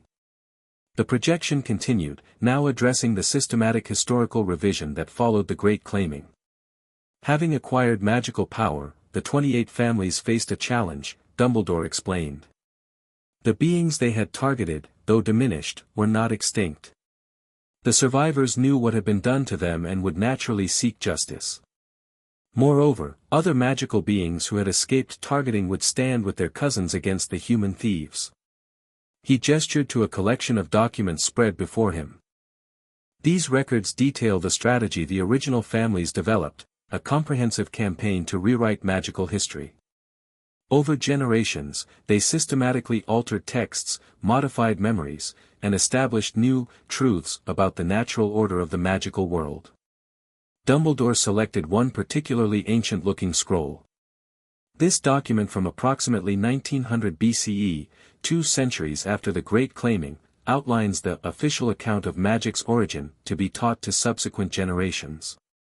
It explicitly prohibits any mention of magical beings as the original practitioners, instead promoting the fiction that magic emerged spontaneously in certain human bloodlines. He set the scroll aside, his expression grave. The most insidious aspect of this revision was how it positioned magical beings. Beings who had once been recognized as the original and rightful wielders of magic were gradually reclassified as creatures or beasts, lesser forms whose magical abilities were characterized as instinctive rather than sophisticated. In the Gringotts hall, Bill Weasley nodded grimly. His work as a curse breaker had exposed him to ancient sites where the evidence of this historical revision was still visible to those who knew what to look for. The goblins were somewhat unique in this process, Dumbledore continued. Their resilience and martial prowess made them too formidable to simply dismiss as beasts. Instead, the human wizards negotiated the first of many treaties, agreements designed to contain goblin influence while acknowledging a limited form of autonomy. He held up another document, this one bearing seals that many recognized as early versions of both Ministry and Gringotts insignia. The founding charter of Gringotts was presented as a generous concession to goblin financial acumen. In reality, it was a carefully constructed containment measure, channeling goblin magic into financial matters while prohibiting its use in other spheres. In his central position, Ragnok's expression remained impassive, though the other goblins around the perimeter of the hall shifted slightly, their posture suggesting suppressed emotion. Dumbledore's testimony moved on to address how the historical revision was maintained over centuries. As generations passed and the direct memory of the Great Claiming faded, the 28 families faced a new challenge. Their descendants began to genuinely believe the fabricated history. This created the risk that the truth might emerge accidentally through family grimoires, heirlooms, or magical artifacts that retained memory of their true origins. He gestured to yet another document. This directive, issued by the Council of Sacred Families in 1423 CE, ordered a systematic review of all family grimoires to encode or remove direct references to the Great Claiming. Explicit accounts were replaced with allegorical stories or creation myths that disguised the true nature of the family's magical acquisition while preserving instructions for maintaining the stolen magic. In the Gringotts Hall, many representatives unconsciously glanced toward their family evidence packets. The creation myths Dumbledore mentioned were familiar to most, stories they had grown up believing were simply colorful family traditions. The final component of the cover-up, Dumbledore continued, was perhaps the most consequential for future generations. Having established themselves as the natural wielders of magic, the original families developed the concept of blood purity as a means of controlling access to magical knowledge and power. He lifted what appeared to be a family tree chart, though the names were not visible in the projection. This genealogical record from the 16th century contains the first known use of the term pureblood in its modern context. The accompanying notes explicitly link magical strength to blood lineage, establishing the foundation for the supremacist ideology that would later fuel conflicts from the Statute of Secrecy through to the Grindelwald and Voldemort eras. Dumbledore set the chart aside, his expression one of profound sadness. The tragic irony is that this ideology is based on a fundamental misunderstanding, even by those who created it. The diminishing magical strength observed in the most pure families is not, as they believed, the result of insufficient blood purification, but rather the natural consequence of concentrating stolen magic that inherently seeks to return to its original state. This revelation struck deep. Several purebloods in the Gringotts Hall exchanged troubled glances, undoubtedly thinking of the family-strengthening rituals and blood purification ceremonies that many still practiced in secret. Theodore Knott's earlier words about the fading resonated anew, the gradual weakening of magical strength that many pureblood families had observed over generations, despite their increasingly desperate attempts to maintain blood purity. As the testimony continued, the doors to the side chamber opened again. Augusta, Draco, and Blaise returned, accompanied by a goblin messenger. "The Ministry has received our messages," Augusta announced. "Minister Shacklebolt has requested a direct meeting with representatives from each faction, plus Director Ragnok, to assess the situation firsthand." Ragnok gestured, pausing Dumbledore's testimony. "What terms does the minister propose for this meeting?" "A temporary suspension of the bank's lockdown to allow 5 ministry officials entry," Blaise Zabini replied. The minister himself, 2 aurors for security, and 2 department representatives, 1 from magical cooperation and 1 from magical being relations. "Reasonable," Ragnok assessed. "And the meeting's purpose?" "To verify our safety, understand the nature of these proceedings, and establish a framework for ministry observation without interference," Augusta explained. "At least, that's what the minister's message stated." I suspect he also wants to evaluate whether this constitutes a goblin rebellion requiring intervention or a legitimate, if unconventional, negotiation. Draco Malfoy's expression was sour. They should simply enforce banking regulations and end this farce. And yet they haven't, Theodore Nott observed quietly. Interesting, isn't it? The Ministry could attempt a forceful entry, they've done so during previous goblin conflicts. Instead, they're negotiating. Almost as if, they're not entirely surprised by what's happening. This insight sent a ripple of speculation through the gathering. Could elements within the Ministry already be aware of the historical truth Dumbledore had revealed? The Department of Mysteries certainly guarded many secrets, could this be among them? Ragnok considered briefly before nodding. We will accept the Minister's proposal. A meeting chamber will be prepared, and the bank's wards temporarily modified to allow the specified Ministry officials entry. He turned to the assembly. Each faction should select 2 representatives to join this meeting. Quick deliberations followed. For those provisionally accepting the goblin claims, Neville Longbottom and Arthur Weasley were chosen. The rejectionists selected Draco Malfoy and Marcus Flint. The neutral faction, after some discussion, nominated Blaise Zabini and, somewhat surprisingly, Daphne Greengrass. Why me? Daphne whispered to Blaise as they stepped aside to confer. Because you've analyzed the evidence thoroughly without committing completely to either extreme position, he replied. And because you're known for pragmatism rather than ideological rigidity. We need someone who can evaluate compromise proposals objectively. As the representatives prepared for the Ministry meeting, Ragnok addressed the remaining Sacred 28 members. We shall temporarily suspend Dumbledore's testimony. Use this time to review your family evidence packets more thoroughly. When discussions resume, we will address the specific implications of the restitution covenant for each bloodline. The meeting chamber was smaller than the main hall but no less impressive. Goblin craftsmanship was evident in the perfect proportions of the space, the gleaming marble surfaces, and the subtle magical enhancements that made the acoustics flawless without obvious enchantment. Daphne took her seat at the large circular table, acutely aware of the historical significance of the moment. Across from her sat Minister Kingsley Shacklebolt, his calm demeanor belying the extraordinary nature of the situation. Flanking him were the 2 department representatives, Percy Weasley from International Magical Cooperation and a witch Daphne didn't recognize from magical being relations.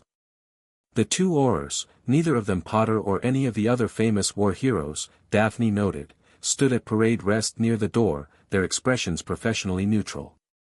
Ragnok entered last, accompanied by another goblin whose formal attire and numerous medallions suggested high rank in the goblin hierarchy. Minister Shacklebolt, Ragnok greeted with formal correctness. Thank you for agreeing to this meeting format. May I introduce War Chief Grimclaw, representative of the Goblin High Council. Shacklebolt inclined his head respectfully. Director Ragnok, War Chief Grimclaw. The Ministry appreciates your willingness to establish dialogue in these, unusual circumstances. The careful diplomatic language did not disguise the tension in the room. Everyone present understood the potential consequences if this situation deteriorated into open conflict between wizards and goblins. Minister, Draco began immediately, not waiting for formal introductions to conclude, this gathering constitutes a clear violation of banking regulation statutes. The Sacred 28 have been coerced into attendance through threats of financial penalties, denied our wands, and subjected to anti-wizarding propaganda under duress. Marcus Flint nodded vigorously beside him. Across the table, Arthur Weasley frowned but held his response. Shacklebolt turned to Ragnok. Director, is this an accurate characterization of events? Ragnok's expression remained impassive. The gathering operates under the authority of the original charter, which predates and supersedes ministry banking regulations. All attendees were summoned according to provisions their ancestors willingly agreed to. Their wands are held in safekeeping as a security measure, standard practice for sensitive negotiations. As for propaganda, we have presented historical evidence, including sworn testimony from Albus Dumbledore, regarding the true origins of wizarding magic. The minister's expression revealed nothing, but Daphne noticed a subtle exchange of glances between him and the witch from magical being relations. "I see," Shacklebolt said carefully. "And the nature of this evidence?" "A comprehensive confession recorded by Albus Dumbledore under Veritaserum approximately 3 months before his death," Ragnok replied. "The testimony reveals that the magical abilities of the sacred 28 families originated from a massive theft of magic from various magical beings approximately 4,000 years ago, historical event subsequently erased from wizarding records." If Shacklebolt was shocked by this claim, he showed no sign of it. "And this testimony was verified how?" "International Confederation Protocols for Truth Testimony," Ragnok answered promptly. "The confession was witnessed and sealed by an ICW representative and includes magical verification markers throughout." "Minister," Neville interjected respectfully, "speaking for those of us who initially questioned the goblin claims, the evidence presented has been compelling. Family-specific artifacts demonstrate magical resonance that cannot be easily dismissed as fabrication." Arthur nodded in agreement. "The testimony also explains certain inconsistencies in wizarding history that have long troubled scholars, particularly regarding the classification and treatment of magical beings." Draco made a dismissive gesture. "Compelling to some, perhaps. Others of us recognize psychological manipulation when we see it." The minister listened to these perspectives without revealing his own position. "And what exactly do the goblins propose as a response to these historical revelations?" he asked Ragnok directly. "A restitution covenant," Ragnok replied. "A binding magical agreement whereby the stolen magic would gradually, over 7 generations, be returned to its rightful inheritors. The process would be managed to minimize disruption to wizarding society while allowing magical beings to reclaim their heritage." For the first time, Shacklebolt showed a flicker of surprise. 7 generations. Not an immediate demand. "We are not barbarians, Minister," Ragnok said with a hint of dry humor. "Sudden magical extraction would be catastrophic for current wizarding populations.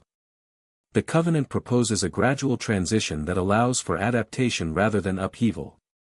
The minister turned to the witch from magical being relations. "Madam Clearwater, your assessment."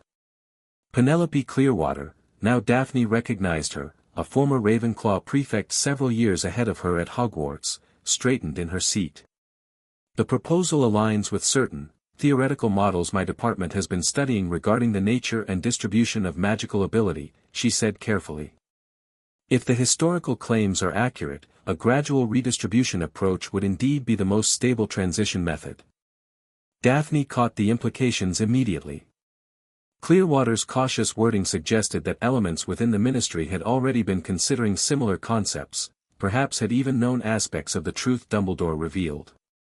"Minister," she said, speaking for the first time, as a representative of the neutral faction, "I believe we should ask directly, did the ministry, or elements within it, already have knowledge of these historical claims before today's events?" Shacklebolt met her gaze steadily. "Miss Greengrass, is it?" When she nodded, he continued, "That's a perceptive question. The official position of the Ministry of Magic has always been that magical ability in humans emerged naturally in certain bloodlines. However," he paused, choosing his words with evident care, "the Department of Mysteries has maintained certain restricted research projects throughout its existence. Following the war, as part of our commitment to greater transparency and ethical governance, I authorized a review of these projects. Some of the findings align with aspects of what Director Ragnok has described." This careful admission sent a ripple around the table. Percy Weasley looked particularly surprised, suggesting this information hadn't been widely shared even within the ministry's upper echelons. "Then you already knew," Draco said accusingly. "The ministry has been concealing this supposed truth as well." "Not exactly," Shacklebolt replied evenly. "We had fragments, theories, anomalous evidence that didn't fit the accepted historical narrative. Nothing as comprehensive as what you've apparently been shown today." He turned back to Ragnok. I would like to review Dumbledore's testimony myself, along with the supporting evidence. Not to challenge its authenticity, but to ensure the Ministry responds appropriately to information of this magnitude. Ragnok nodded. A reasonable request. Once our current proceedings conclude, arrangements can be made for appropriate Ministry review. And in the meantime? Shacklebolt asked. What are your intentions regarding the sacred 28 representatives currently inside Gringotts? They face a choice, Ragnok stated simply. Acknowledge the historical truth and participate in developing the Restitution Covenant, or refuse and face the consequences specified in their family charters. Which amount to financial ruin, Draco interjected bitterly. Which amount to the activation of penalties your ancestors agreed to, Ragnok corrected. Penalties specifically designed to prevent the revelation of the truth we are now discussing. The minister considered this situation thoughtfully. I see 3 immediate priorities, he finally said. First, ensuring the safety and well-being of all involved. Second, verifying the authenticity and implications of Dumbledore's testimony. Third, establishing a framework for broader discussion of these matters that includes appropriate representation from all affected parties. He looked around the table. Would all parties accept Ministry observation of the ongoing proceedings, with the understanding that we will not interfere unless the safety of participants is threatened? After brief consultations within their factions, the wizard representatives gave their assent, as did Ragnok. Excellent, Shacklebolt said. Madam Clearwater will remain as the Ministry's primary observer. I ask only that she be permitted to report to me directly at regular intervals. With this compromise established, the meeting concluded. As they prepared to return to the main hall, Daphne found herself walking alongside Penelope Clearwater. Your department has been researching magical redistribution, she said quietly, not quite a question. Penelope glanced at her appraisingly. Theoretical models only.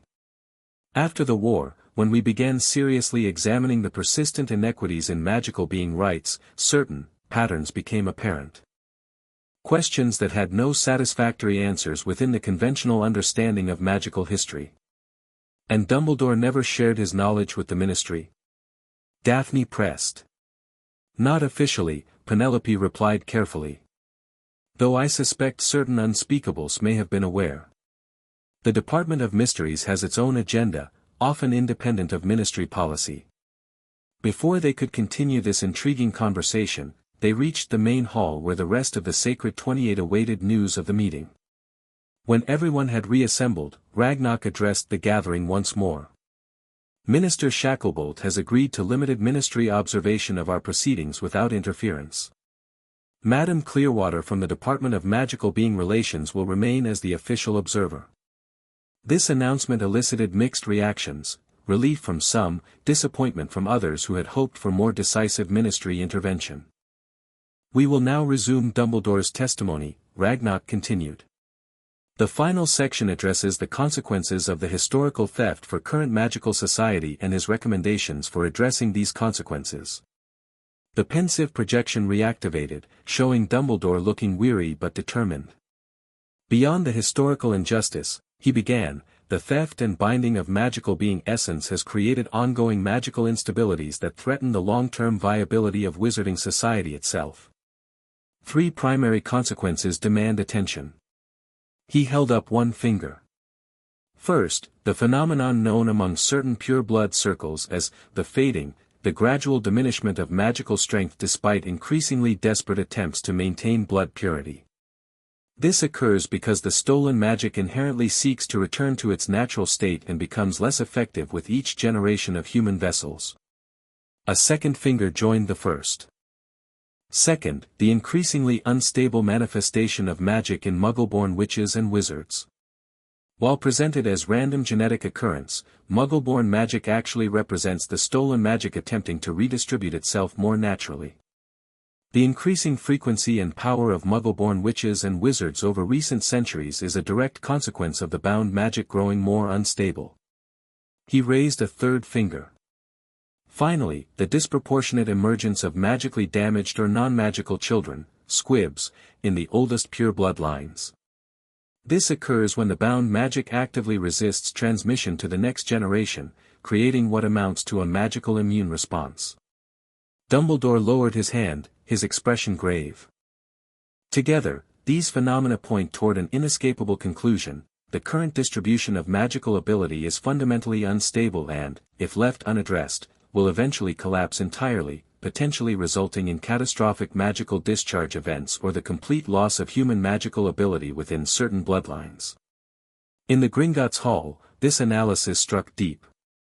Many representatives of the oldest families had first-hand experience with at least one of these phenomena, though they had never heard them explained in these terms. The testimony continued, moving from diagnosis to prescription.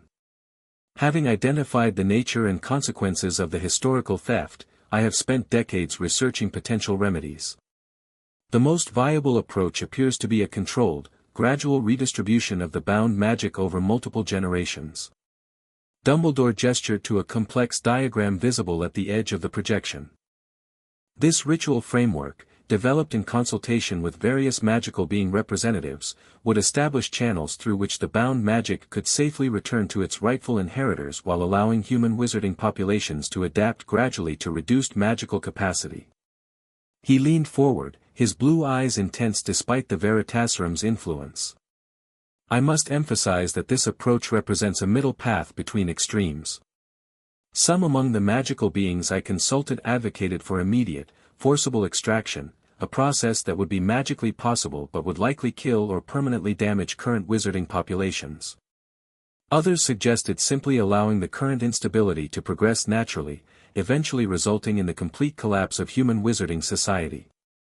The starkness of these alternatives hung heavy in the air. Dumbledore's middle path suddenly seemed significantly more attractive when compared to the alternatives. The proposed redistribution would occur over 7 generations, Dumbledore continued, echoing what Ragnok had already explained. The current generation would experience minimal effects, perhaps a slight reduction in magical strength for the most powerful individuals. Each subsequent generation would see a further gradual reduction, until after the 7th generation, human magical ability would stabilize at what might be called a maintenance level, sufficient for basic magical functioning but without the specialized powers derived from the original theft. He paused, seemingly anticipating objections. I recognize that many will view this as an unacceptable diminishment of wizarding capability. However, I would ask them to consider 3 points. First, this process is already occurring naturally, albeit chaotically, through the fading and other instability phenomena. Second, the alternative, allowing the instability to progress unchecked, risks far more dramatic and unpredictable consequences. Third, the ethical imperative to address a historical injustice of this magnitude cannot simply be dismissed because the remedy is inconvenient. In the Gringotts Hall, the implications of this analysis were sinking in. The proposed covenant wasn't merely about historical justice, it was about addressing a magical instability that threatened wizarding society regardless of whether the historical theft was acknowledged. As the testimony moved toward its conclusion, Dumbledore addressed the practical aspects of implementation. The redistribution process would require the conscious participation of the affected bloodlines, he explained. A ritual acknowledgement of the historical theft, followed by the creation of controlled channels through which the bound magic could gradually return to its rightful inheritors. This participation need not be universal within each family, even a single member's acknowledgement would establish the necessary channel for that bloodline. This detail caught Daphne's attention immediately. It suggested that even in families where the majority rejected the covenant, a single accepting member could fulfill the requirement. The implications for family politics were enormous. For magical beings, Dumbledore continued, the redistribution would manifest as a gradual increase in their collective magical strength and capabilities. However, this restoration would not simply return the world to its pre-theft state. For 1,000 years have passed, both human wizards and magical beings have evolved and adapted. The post-redistribution magical world would represent a new equilibrium rather than a simple reversal. He looked directly at the unseen recorder of his testimony. I believe this approach offers the best hope for both justice and stability. It acknowledges the historical wrong without imposing punitive measures on those not directly responsible for the original theft. It addresses the magical instability in a controlled manner rather than allowing it to progress chaotically. And it creates the possibility for a new relationship between human wizards and magical beings based on mutual respect rather than suppression and resentment. With these words, Dumbledore's testimony began to draw to a close. His final statements addressed the timing and manner of revelation. I have arranged for this testimony and the supporting evidence to remain sealed until certain conditions are met, specifically, until after Voldemort's defeat and the beginning of meaningful reform within the Ministry of Magic. When these conditions are fulfilled, the Goblins of Gringotts are authorized to reveal this information in the manner they deem most appropriate. He smiled slightly, the familiar twinkle briefly returning to his eyes despite the Veritaserum. I suspect they will choose a direct approach with the families most affected. The Goblins have waited a very long time for this reckoning, their patience has limits. With that wry observation, the testimony concluded. The projection dissolved back into the pensieve, leaving the hall in profound silence. After allowing a moment for the final revelations to sink in, Ragnok addressed the gathering once more. You have now heard Albus Dumbledore's complete testimony regarding the true origins of your family's magic and his proposed remedy for the historical injustice. You have examined evidence specific to your bloodlines. And you have had the opportunity to consult with ministry representatives to confirm that aspects of this information were already known to them, if incompletely. He gestured to the covenant scroll still displayed on its podium. The restitution covenant drafted by the Goblin Nation, in consultation with representatives from other magical beings, implements Dumbledore's proposed approach. It establishes the ritual framework for gradual magical redistribution while providing protections and accommodations for all parties during the transition period. Ragnok's dark eyes swept the circle. The time has come for each family to state its position more definitively. Will you acknowledge the historical truth and participate in the restitution covenant? Or will you refuse, triggering the consequences specified in your family charters? Before anyone could respond, Theodore Nott stood. His usual reserve had given way to a strange, almost feverish intensity. Before we state our positions, he said, I believe there's a demonstration that would help clarify matters for those still skeptical. He held up the small black stone from his evidence packet. This artifact resonates with Nott family magic, confirming its connection to the beings from whom our magic was taken. I propose that representatives from each family perform a similar demonstration with their family-specific artifacts, publicly, so all can witness the results. Murmurs of interest and apprehension greeted this suggestion. Daphne found herself nodding in agreement. Such demonstrations would be difficult to dismiss as fabrication when performed by the family members themselves. Ragnok considered, then inclined his head. A reasonable proposal, Mr. Nott. Would others be willing to participate in such demonstrations? To everyone's surprise, Augusta Longbottom rose immediately. House Longbottom will demonstrate. She held up a small pouch of soil from her evidence packet. This earth is said to respond to our family magic. Let us see if that claim holds true. With dignity belying her advanced age, Augusta tipped a small amount of the soil into her palm and closed her eyes in concentration. For a moment, nothing happened. Then, gradually, the soil began to glow with a gentle golden light. Tiny sprouts emerged from the earth, growing rapidly into miniature plants that formed a pattern resembling the Longbottom family crest before withering back into the soil. Gasps and murmurs greeted this unmistakable magical reaction. Augusta opened her eyes, her expression a complex mixture of wonder and resignation. It appears, she said quietly, that Dumbledore's claims regarding House Longbottom are substantiated. One by one, other family representatives came forward to perform similar demonstrations with their artifacts. Bill Weasley activated runes that glowed with warm, hearth-like light. Hannah Abbott caused flower petals to arrange themselves in intricate patterns. Blaise Sabini's artifact, a small mirror, showed briefly the image of what appeared to be a humanoid figure composed of smoke and shadow. Not all demonstrations were successful, some family representatives struggled to activate their artifacts or produced only weak reactions. But enough worked convincingly to create a powerful collective impression. When it came Daphne's turn, she stepped forward with the crystal vial from her evidence packet. Following her earlier experience, she uncorked it and allowed a single drop to fall onto the back of her hand. As before, the droplet spread into a filigree pattern matching the greengrass family crest, but this time, perhaps because she was consciously focusing her magic, the pattern briefly transformed into what appeared to be flowing water spirits dancing across her skin before fading. The demonstration that drew the most attention, however, was Draco Malfoy's. After witnessing so many successful demonstrations, he had finally opened his family's evidence packet.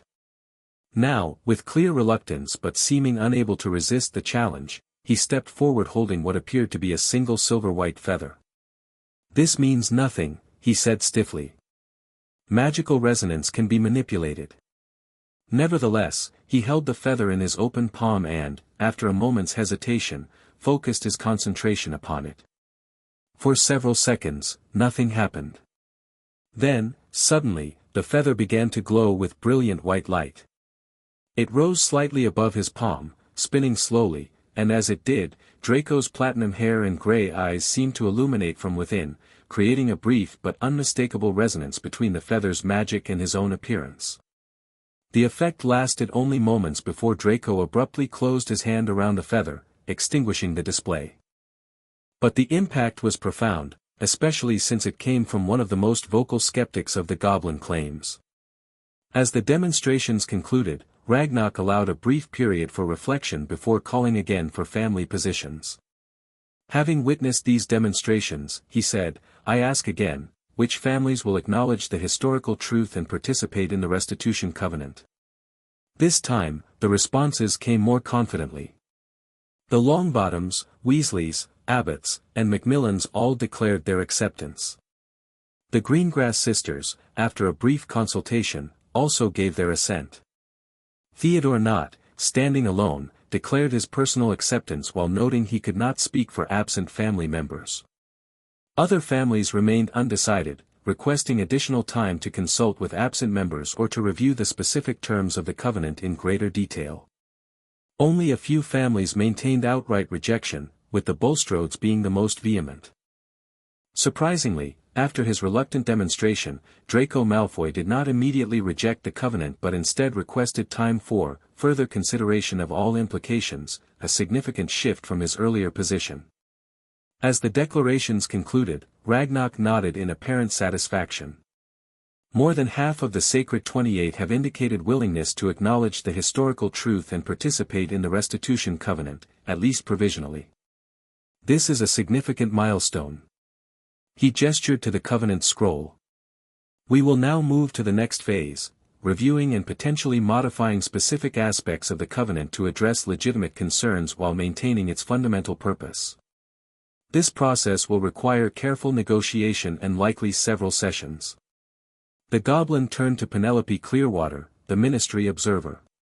"Madam Clearwater, would you convey to Minister Shacklebolt that we are moving from the revelation phase to the negotiation phase?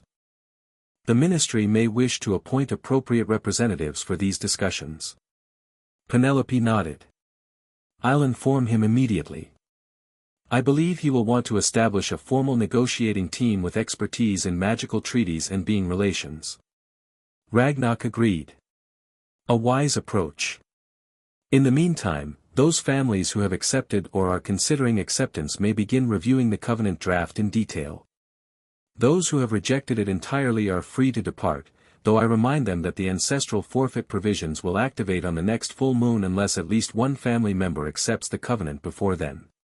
This reminder of the deadline created visible tension among those still rejecting or undecided. The next full moon was less than 2 weeks away. "For now," Ragnok concluded, "I suggest we adjourn for rest and reflection. The bank will remain sealed, but comfortable accommodations will be provided for those who wish to stay and continue discussions tomorrow. Those who wish to depart may do so, with the understanding that they may return for further negotiations."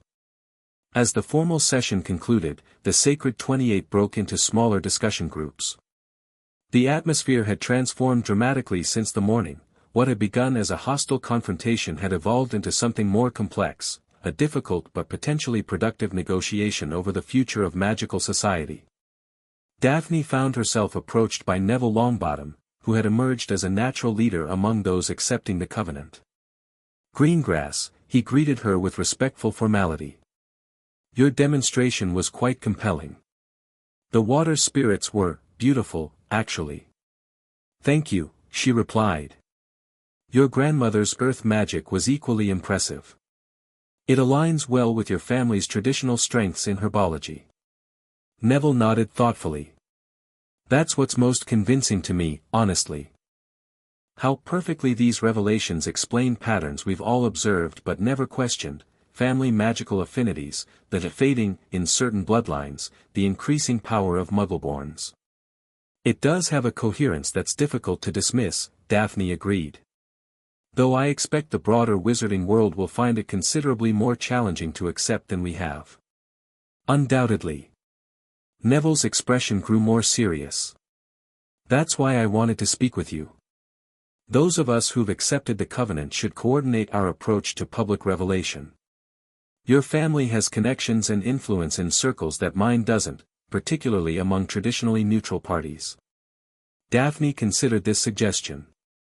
You're thinking ahead to the wider political implications. Smart. She glanced around the hall, noting the various groupings that had formed. I noticed Theodore not standing alone again. He might be worth bringing into this discussion, his research background and analytical approach could be valuable. Neville followed her gaze and nodded. Good thought. His family connections span both traditional sides of the political spectrum too. He hesitated briefly. And what about Malfoy? His reaction to his own demonstration suggests he's less certain in his rejection than he appears. Draco won't join any group that appears to be forming around you, Daphne said pragmatically. But he might be approachable individually. Let me think about the right approach there. As they continued their strategic discussion, Daphne noticed other similar groupings forming throughout the hall, alliances and working relationships developing across traditional family boundaries as people processed the shared revelation of their magical origins. Even those still expressing skepticism seemed less hostile than earlier, more thoughtful in their objections. The overwhelming evidence presented through Dumbledore's testimony and their own magical demonstrations had shifted the conversation from whether the goblin claims were true to how wizarding society should respond to this truth. In the center of it all, Ragnok watched with the satisfaction of someone seeing a long-laid plan unfold successfully. The goblins had waited millennia for this reckoning. Now that it had begun, they could afford patience as wizards grappled with revelations that upended the foundations of their society. As evening approached, some representatives departed to consult with family members or simply to process the day's revelations privately. Others remained, reviewing the covenant draft or engaging in quiet discussions about its implications. The atmosphere, while still tense with the weight of historical revelation, had lost the hostility that characterized the morning's confrontation. Daphne decided to stay, feeling that maintaining presence in these early negotiations was crucial. As accommodations were arranged in surprisingly comfortable chambers off the main hall, she found herself sharing a sitting room with Astoria, Theodore Knott, and Blaise Zabini, a gathering of the more analytically minded representatives who had neither fully committed to the covenant nor rejected it outright. What happens next? Astoria asked as they settled into well-appointed armchairs, goblin-made tea service appearing before them. Assuming enough families accept the covenant to proceed, how does the actual process begin? Theodore leaned forward, his expression focused. According to the draft, it begins with a formal acknowledgement ritual, representatives from each accepting family magically confirming the historical truth and expressing willingness to participate in the redistribution process. That first step seems largely symbolic, Blaise observed. The real changes would come with the subsequent rituals establishing the redistribution channels. Symbolism matters in magic. This fundamental, Theodore countered. The acknowledgement creates the magical foundation for everything that follows. Without genuine recognition of the historical theft, the redistribution channels wouldn't function properly. Daphne sipped her tea thoughtfully. What interests me is how this will affect magical education and practice moving forward. If family-specific affinities are gradually diminishing over generations, our entire approach to magical pedagogy may need reconsideration. The conversation continued late into the night, exploring implications and possibilities that none of them had imagined when they received their summonses that morning. Whatever came next, the wizarding world they had known was irrevocably changed, not by the revelation itself, but by what that revelation meant for their understanding of magic itself. The following morning brought a surprise development. As the Sacred 28 representatives reconvened in the main hall, Ragnok announced that overnight, several families had requested family members not present at the initial gathering be permitted to join the discussions. After consultation, we have agreed to these requests, he stated. The additional family representatives will be arriving shortly, having been briefed on yesterday's revelations by their relatives. This announcement created a buzz of speculation. Which families had summoned reinforcements, and for what purpose? Would the newcomers support acceptance or rejection of the covenant? The answer began to emerge as the bronze doors opened to admit the first arrivals. Narcissa Malfoy entered with characteristic grace, her expression revealing nothing as she joined her son. Behind her came Andromeda Tonks, technically a black by birth but disinherited for marrying a Muggleborn. Her presence was unexpected and immediately significant. As one of the few living members of House Black, her participation potentially affected one of Wizarding Britain's most influential, if currently leaderless, ancient families. More arrivals followed, additional Weasleys including George and Charlie, Ernie Macmillan's parents, and several other family members who had not been part of the original summoning. Most surprising was the arrival of Hermione Granger, now a rising force in the Department of Magical Law Enforcement. Though not a member of any Sacred 28 family, she entered alongside Percy Weasley, apparently as part of the expanded Ministry observation team. As the newcomers found their places, Ragnok addressed the gathering again. Before we resume our discussions of the Covenant specifics, those who have newly joined us should witness the key portions of Dumbledore's testimony and the family demonstrations that followed. This will ensure all participants share a common understanding of the historical context. The morning proceeded with a condensed presentation of Dumbledore's testimony focused on the core revelations about the Great Claiming and its consequences. As the newcomers absorbed this information, their reactions varied widely, from Andromeda Tonks' grim acknowledgement to Narcissa Malfoy's carefully controlled neutrality to Hermione Granger's intense focus on every detail. When the condensed testimony concluded, Theodore Nott again demonstrated his family artifact's response to his magic, encouraging the other representatives to do likewise for the benefit of the newcomers. These demonstrations proved equally compelling the second time, particularly for those seeing them with fresh eyes. Hermione Granger's reaction was especially telling. As a Muggleborn witch with an academic approach to magical theory, she approached each demonstration with initial skepticism followed by growing acceptance as the pattern became undeniable. The magical resonance signatures are consistent across family lines, she noted after observing several demonstrations. Each artifact responds specifically to the family magic it was designed to recognize, but the underlying magical principle is the same in all cases.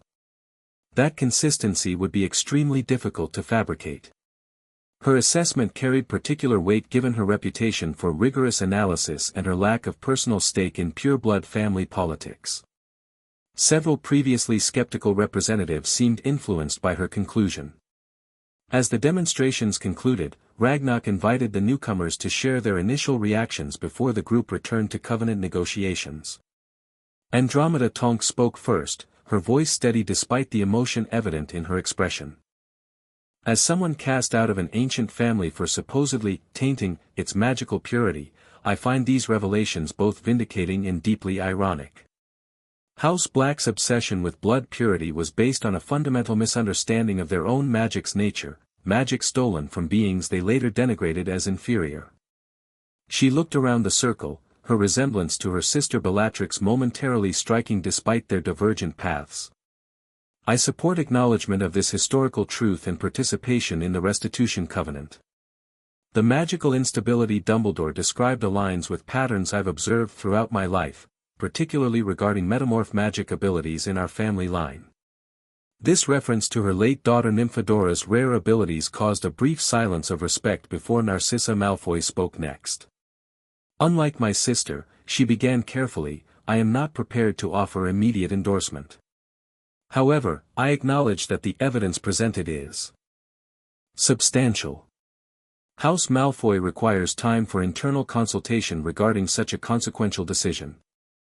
Her diplomatic response represented a significant shift from Draco's initial outright rejection. Daphne noted the subtle exchange of glances between mother and son, suggesting private disagreement about how to proceed. Other newcomers offered their perspectives, generally aligning with their family members' previously stated positions but sometimes adding nuance or raising new considerations. When it came to Hermione Granger's turn, all eyes turned to her with particular interest.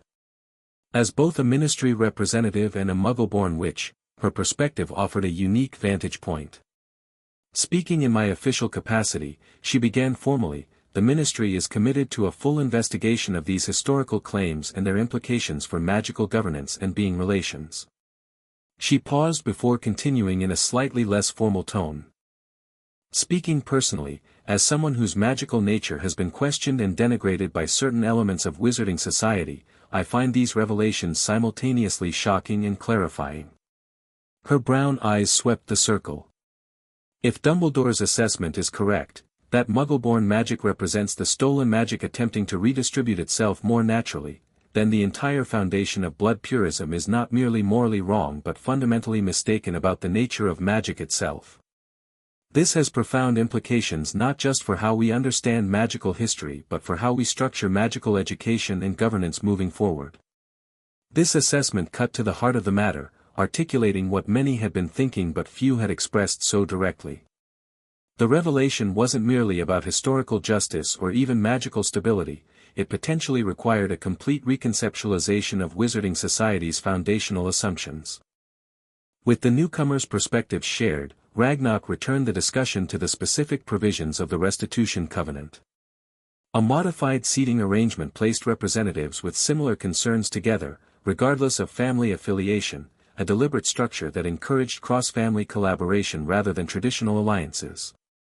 The day's negotiations focused on three primary aspects of the covenant: the timeframe for redistribution, the implementation mechanisms, and the educational provisions for future generations.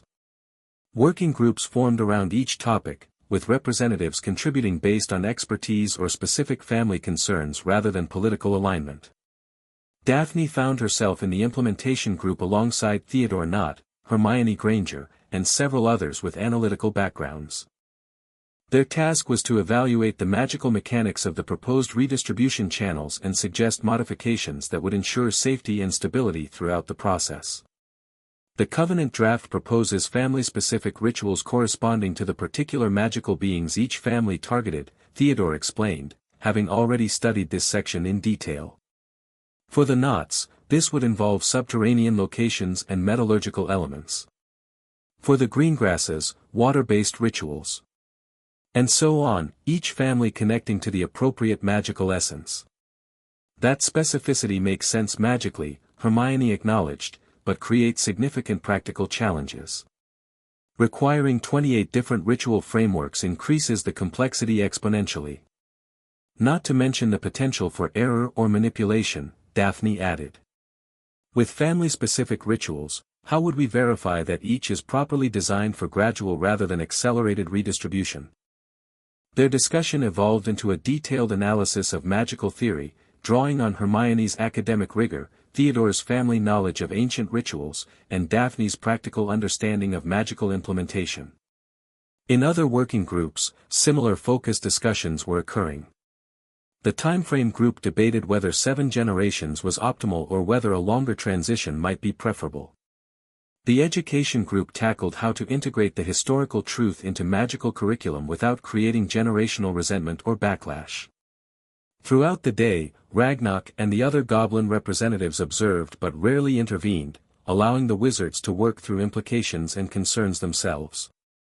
This approach proved effective, with ownership of the process, even those initially skeptical became invested in finding workable solutions rather than simply rejecting the covenant outright.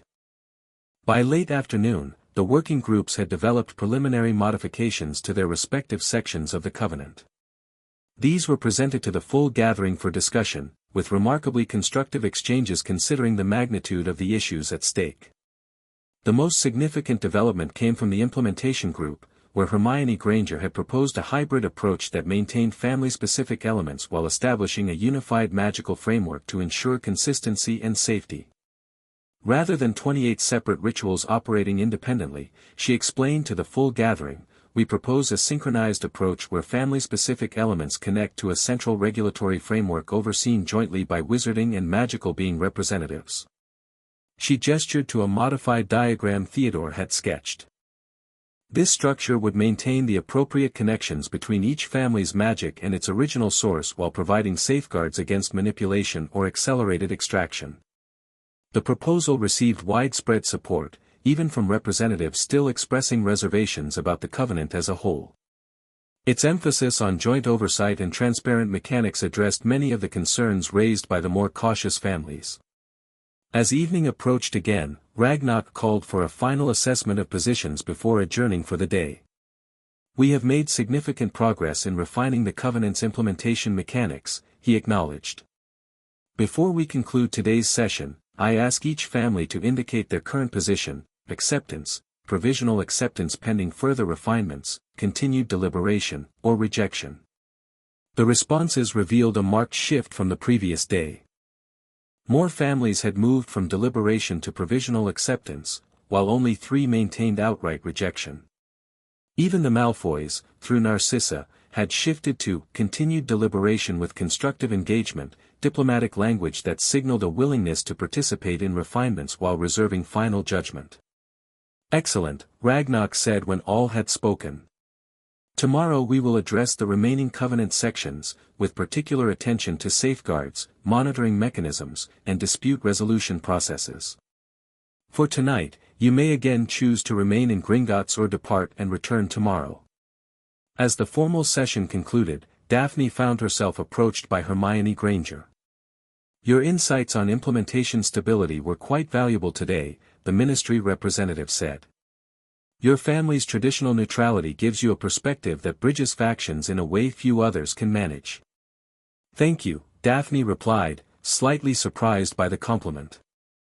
Your hybrid framework proposal was brilliant, maintaining the magical specificity while adding structural safeguards. Hermione nodded. It's actually similar to approaches we've been developing in the department for cases involving cross-cultural magical agreements. The principle of connected autonomy tends to work better than either complete standardization or total independence. Their conversation continued as they moved toward the refreshment area, discussing technical aspects of magical treaty construction and implementation. Despite their different backgrounds and house affiliations at Hogwarts, they found common ground in their analytical approaches to complex problems. Across the hall, similar connections were forming among representatives who might never have engaged meaningfully under normal circumstances. The shared experience of confronting this historical revelation had created unusual alliances and working relationships that transcended traditional family rivalries.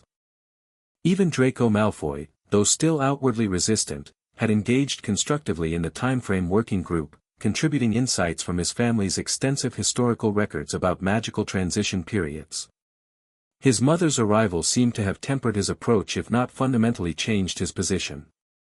As representatives again chose whether to stay or depart for the night, Daphne decided to remain, feeling that the momentum of these discussions should not be interrupted. She was not alone in this choice, approximately half the representatives stayed, continuing informal discussions late into the evening. Theodore not joined her as she reviewed notes from the day's implementation discussions. It's remarkable how quickly this has evolved from confrontation to collaboration, he observed. Yesterday morning we were effectively hostages, now we're redesigning the fundamental magical structure of society. Daphne smiled slightly. Wizards adapt quickly when necessary. And the evidence was compelling. More than compelling, Theodore said quietly.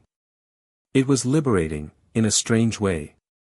My father spent his life obsessed with strengthening our family magic, performing increasingly dark rituals to counter what he called the dilution of our heritage.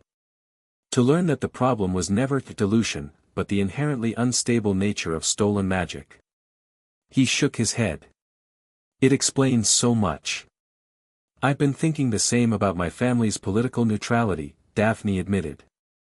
We've always attributed it to strategic pragmatism, but if it's actually a manifestation of water-aligned magic, seeking the path of least resistance, flowing around obstacles rather than confronting them. She paused. It makes me wonder how much of what we consider personal choice is actually magical predisposition.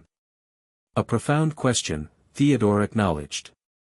Though I'd suggest it's likely an interaction rather than simple determination. Our magic influences our tendencies, but we still make choices within those parameters. Their philosophical discussion continued into the night, touching on questions of magical determinism, free will, and identity that the day's revelations had brought into sharp focus. Similar conversations were occurring throughout the accommodations area as representatives grappled with the personal implications of learning their family magic's true origins. By the time they retired for the night, a sense of purpose had emerged among those remaining at Gringotts, a shared commitment to addressing this historical revelation responsibly, regardless of their initial reactions to it. The reckoning that had begun as a goblin-imposed confrontation was evolving into something more collaborative, a joint effort to redefine the relationship between wizards and magical beings for generations to come. The third day of negotiations brought further developments. Minister Shacklebolt himself arrived with a formal ministry delegation, acknowledging the historic significance of the proceedings. His presence elevated the negotiations from what might have been dismissed as a goblin-wizard dispute to an officially recognized reformation of magical relations. Having reviewed the evidence and consulted with experts in magical history and being relations, Shacklebolt announced to the gathering, the ministry acknowledges the substantive basis for the historical claims presented in Dumbledore's testimony. We are prepared to participate formally in covenant negotiations, with the understanding that any final agreement will require ratification through appropriate governmental processes. This official recognition transformed the dynamics once again. Families still expressing skepticism now faced not just goblin claims but ministry validation of those claims. The few remaining outright rejectionists found themselves increasingly isolated. The day's negotiations focused on governance and oversight provisions, how the redistribution process would be monitored, what mechanisms would resolve disputes, and what role various magical institutions would play during the 7-generation transition period. Minister Shacklebolt proposed the establishment of a new department specifically tasked with overseeing the covenant implementation, the Department of Magical Redistribution and Historical Reconciliation. This would not be merely a ministry entity, he explained, but a joint governance structure with equal representation from Wizarding Society, the Goblin Nation, and other magical being communities. Its authority would derive from both ministry mandate and the magical binding of the covenant itself. This proposal received widespread support as it addressed concerns from all sides, wizarding families worried about goblin unilateral control, goblins concerned about ministry interference, and other magical beings seeking guaranteed representation in the process affecting their magical heritage.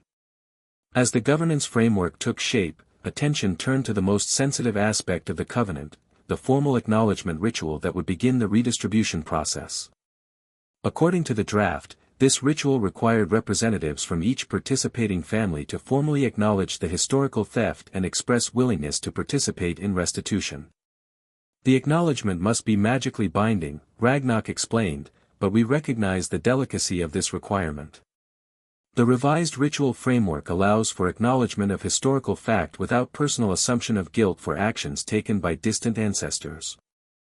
This nuance proved important for many representatives still struggling with the moral implications of their family history. Acknowledging a historical wrong while distinguishing between ancestral action and personal responsibility created a path forward that more families could accept. Theodore Knott, whose engagement with the covenant had grown increasingly committed, volunteered to be the first to review the specific wording of the acknowledgement ritual. The language is appropriately balanced, he reported after careful examination.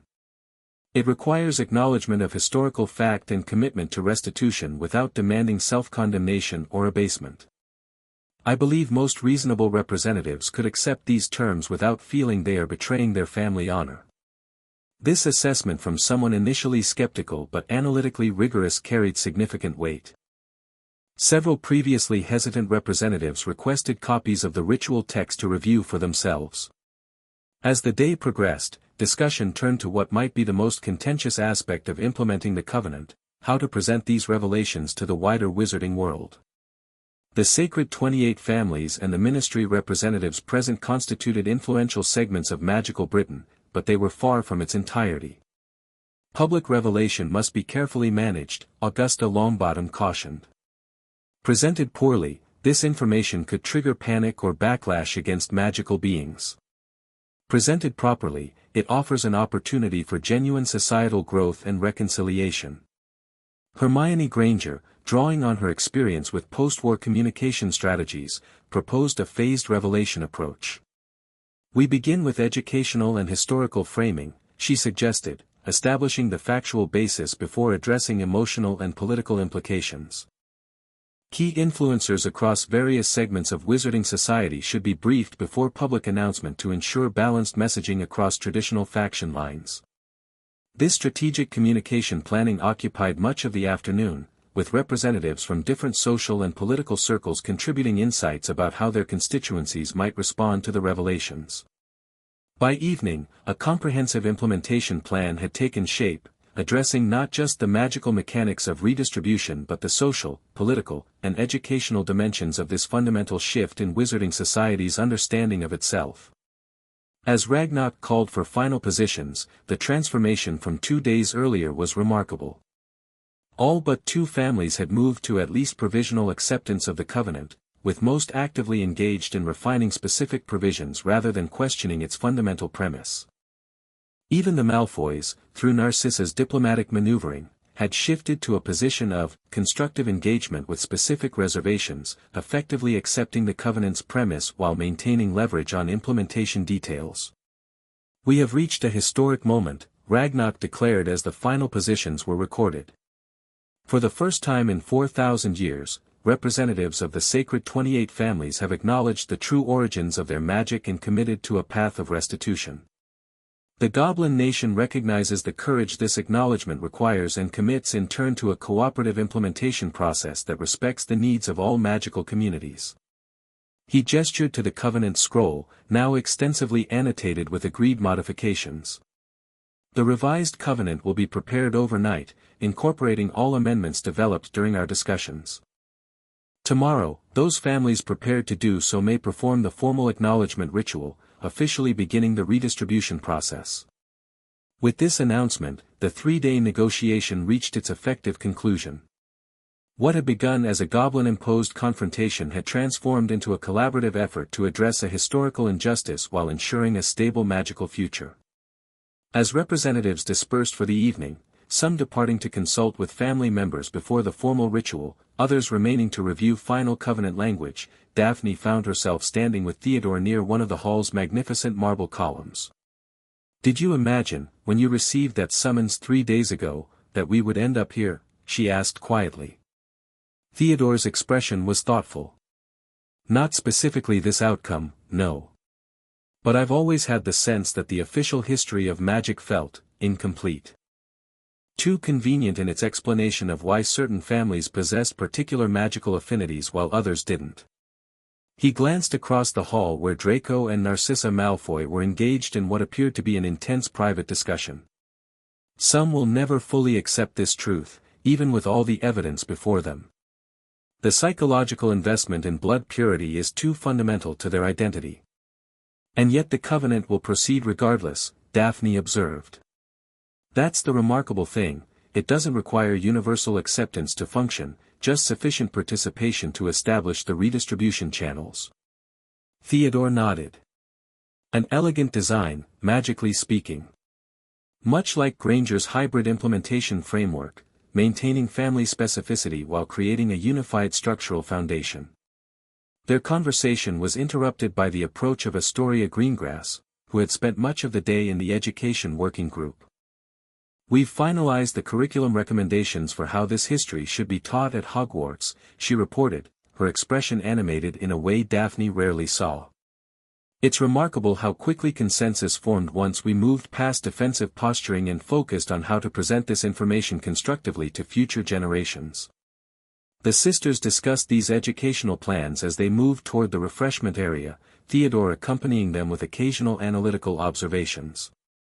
Their conversation reflected the forward-looking perspective that had emerged among many representatives, moving from shock and resistance to practical engagement with how to implement this new understanding of magical history and nature. Across the hall, similar conversations were occurring among various groupings. The Weasleys, joined by Hermione Granger, were discussing implications for magical being rights legislation. Augusta and Neville Longbottom were conferring with ministry representatives about public communication strategies. Even the more hesitant families were engaged in practical planning rather than continuing to challenge the fundamental premises. The reckoning had evolved from confrontation to collaboration, from resistance to acceptance, from past-focused blame to future-oriented problem-solving. Whatever happened next, beginning with tomorrow's formal acknowledgement ritual, would set the course for a transformed wizarding society. As Daphne prepared for rest that night, she reflected on the extraordinary journey of these 3 days. From the shocking revelations of the first day through the detailed negotiations of the second to this culminating moment of provisional agreement, they had traversed territory none of them had imagined existed when they received those mysterious summonses. The world they would return to would appear unchanged on the surface, but the foundations of magical understanding had shifted irrevocably. The gradual redistribution would take generations to complete, but the acknowledgement of truth would transform wizarding society immediately and permanently. Tomorrow would bring the formal beginning of this new era, a ritual acknowledgement of historical truth and commitment to restitution that would bind wizard and magical being in a new covenant. After 4,000 years, the reckoning had finally come, not in the form of violent retribution that many might have expected, but as a negotiated reconciliation that offered hope for a more balanced magical future. As she drifted toward sleep, Daphne found herself thinking of water, flowing, adapting, finding its natural level despite obstacles placed in its path. Perhaps there was wisdom in her family's water-aligned magic after all, a patience that recognized that even the hardest barriers eventually yield to persistent flow. The magic stolen millennia ago would finally begin its long journey home. Chapter 3, The Reckoning. Dawn broke over Diagon Alley with unusual quietness. The shops remained closed, their proprietors notified by ministry decree that essential magical infrastructure maintenance required a temporary closure of the district. The few residents of the upper floor apartments above the storefronts had been politely but firmly encouraged to spend the day elsewhere, with complimentary accommodations provided at various wizarding establishments throughout London. Only Gringotts showed signs of activity, though even these were subdued. The gleaming bronze doors remained sealed, but subtle magical emanations pulsed from the building, ripples of ancient power that caused sensitive magical instruments throughout Britain to vibrate slightly and made certain magical beings pause in their daily activities, heads tilting as if hearing a distant call. Inside the bank, preparations for the acknowledgement ritual were underway. The main hall had been transformed overnight, its marble floor now inscribed with a vast, intricate ritual circle, 28 segments arranged around a central nexus, each bearing the crest of a sacred 28 family alongside symbols representing the magical beings from whom their power had been taken. Ragnok stood at the center of this complex magical geometry, conferring with other senior goblins and representatives from various magical being communities who had arrived during the night. Centaurs, normally reluctant to enter human structures, stood with dignity in one section. Several mere people, sustained by specialized magical environments, occupied another. House elves, notably free of any servile demeanor, gathered in a third. Other magical beings, some rarely seen in wizarding society, filled the remaining sections. Among the wizarding representatives, the mood was solemn but resolute. Those who had committed to the acknowledgement ritual were reviewing the covenant one final time, ensuring they fully understood the commitment they were about to make. Those still undecided watched from the periphery, their presence itself significant even without formal participation. Daphne Greengrass stood with Astoria near the segment bearing their family crest, studying the intricate water symbols interwoven with it, symbols she now recognized as representing the lake guardians and water spirits targeted by her ancestors. "Are you certain about this?" Astoria asked quietly. "Once we complete the ritual, there's no undoing it. Our descendants for 7 generations will experience the consequences of our decision today." Daphne nodded slowly. "I'm certain. Not just because it's right, though I believe it is, but because it's necessary. You heard Dumbledore's testimony, the magical instability will only worsen if left unaddressed. Better a controlled redistribution than chaotic collapse." Nearby, Theodore Knott stood alone before the Knott family segment, his expression contemplative as he traced the stone and metal symbols intertwined with his family crest. "Your father would be apoplectic," Blaise Zabini observed, approaching from his own family segment. Theodore's lips curved in a mirthless smile. "Yes. And yet, ironically, this explains his obsession with strengthening our family magic. He sensed the instability but misdiagnosed its cause, like a healer prescribing blood purification for an illness actually caused by blood purification." Across the circle, the Longbottoms prepared with characteristic dignity. Augusta stood straight back despite her age, while Neville reviewed the ritual text with focused attention. The Weasley contingent gathered in their segment, their usual boisterousness subdued by the gravity of the occasion. Most surprising was the presence of Narcissa Malfoy in the Malfoy segment, standing alone. Draco was notably absent. "She's participating without him?" Astoria whispered to Daphne, noticing the same tableau. "Apparently," Daphne replied. "And one family member is sufficient to establish the redistribution channel." Interesting choice, protecting the family's practical interests while allowing Draco to maintain his ideological stance.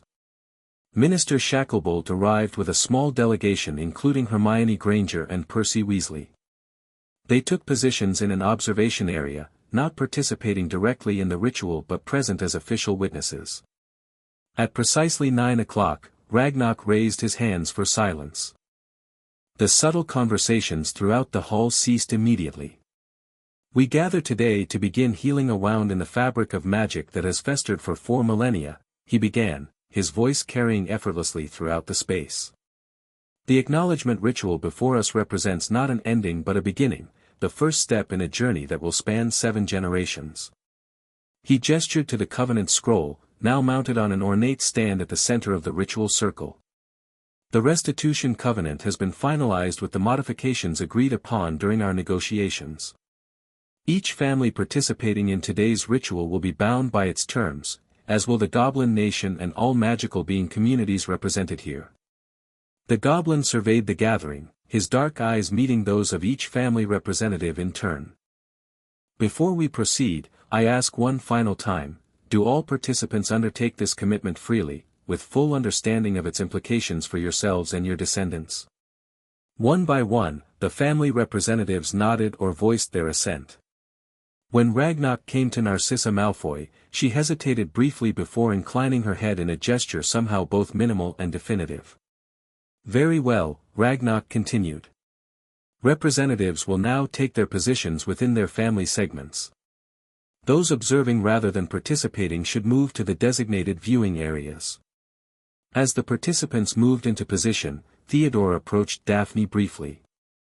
"Whatever happens next," he said quietly, "I think we've made the right choice." "Even without your family's support?" she asked. He nodded.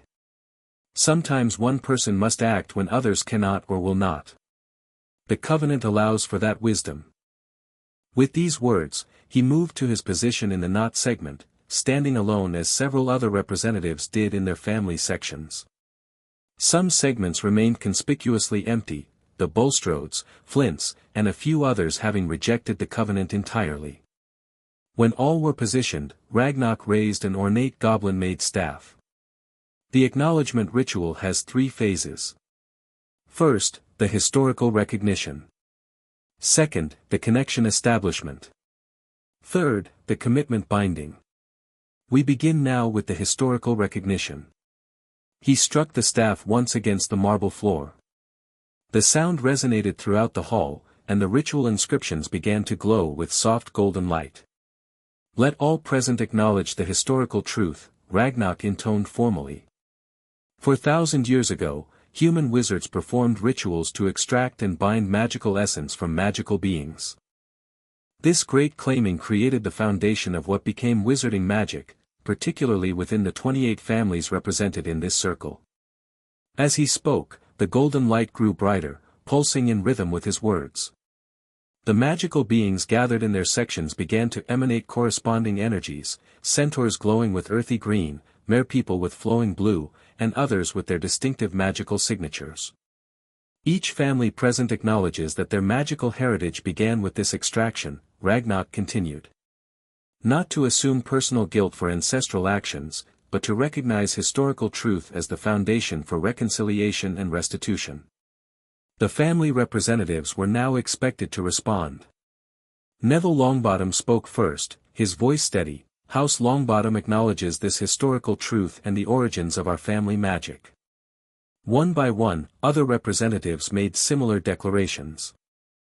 When it came to Daphne's turn, she spoke clearly, Astoria joining her words in perfect synchronization. "House Greengrass acknowledges this historical truth and the origins of our family magic." As each family spoke, their segment of the ritual circle flared brighter.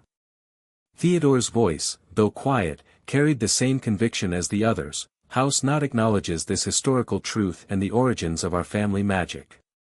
When Narcissa Malfoy spoke, her aristocratic tones were measured and precise. "House Malfoy acknowledges this historical truth and the origins of our family magic."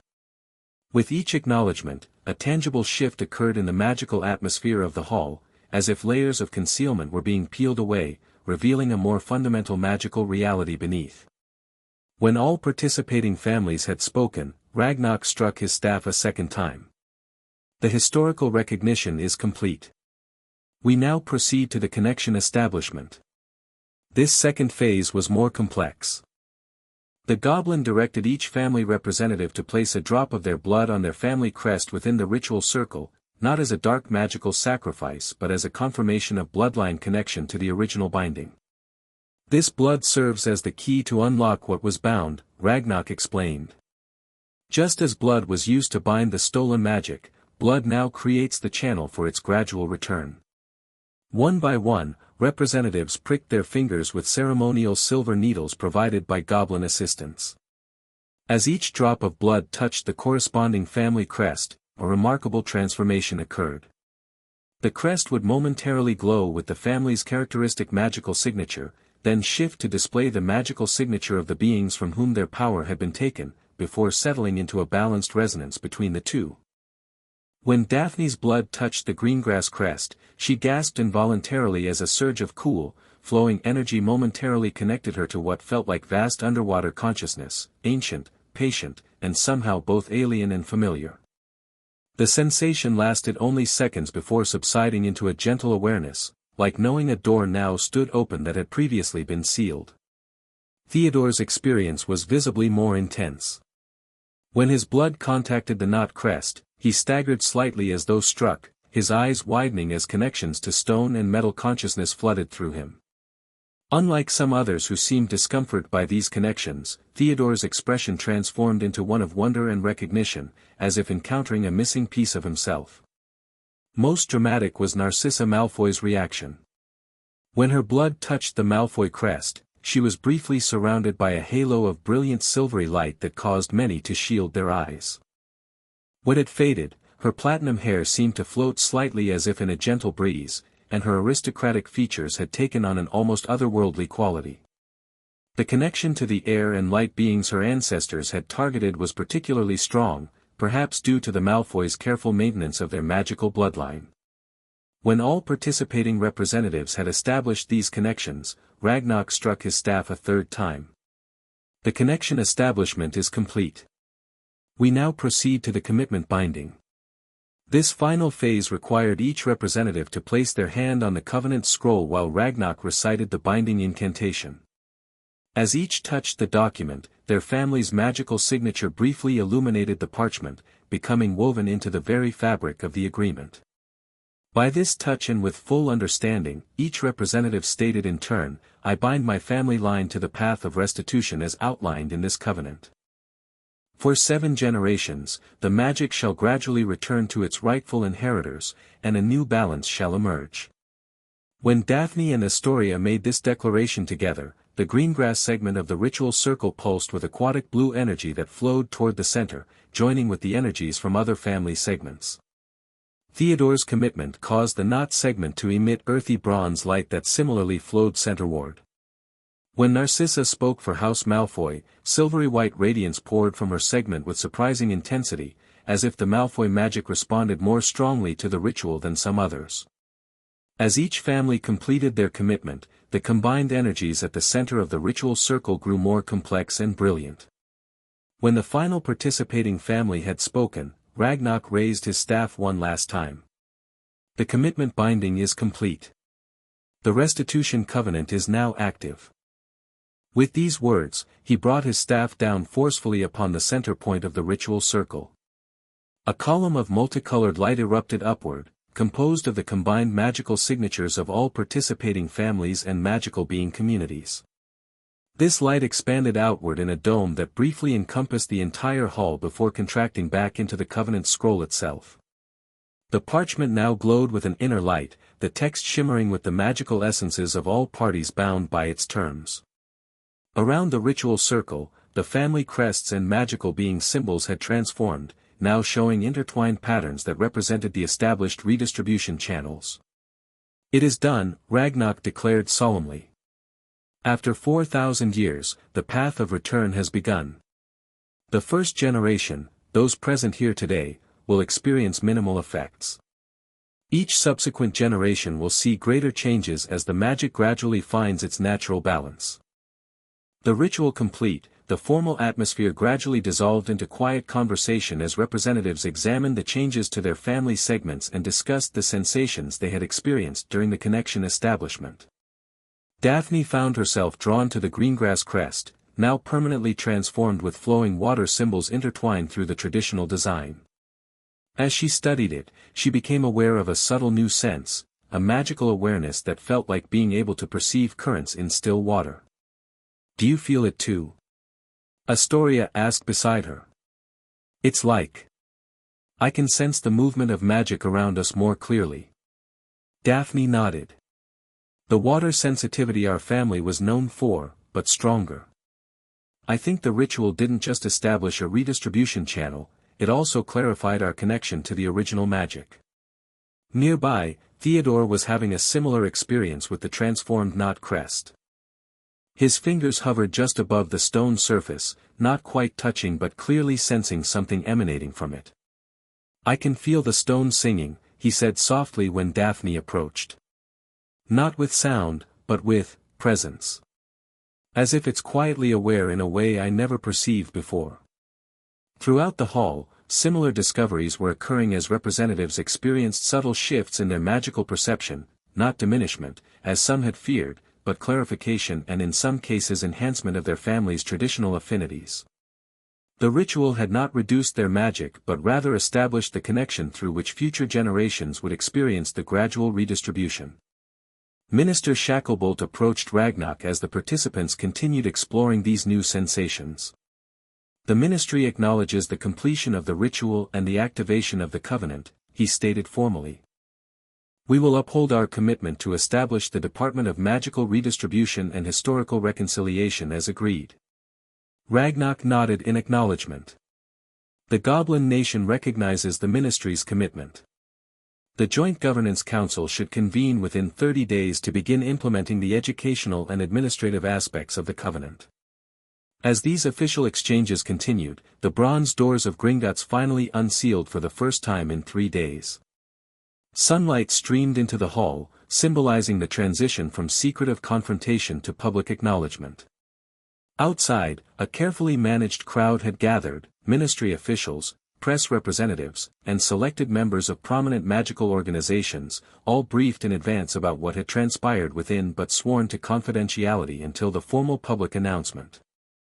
And now, Ragnok said, turning to address all present, we face perhaps the most challenging aspect of our journey, sharing this truth with the wider wizarding world. The Great Hall of Hogwarts was filled to capacity.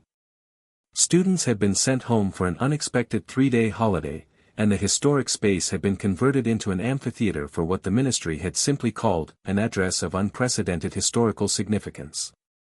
Attendance was by invitation only, with representatives from every significant wizarding institution and organization in Britain present.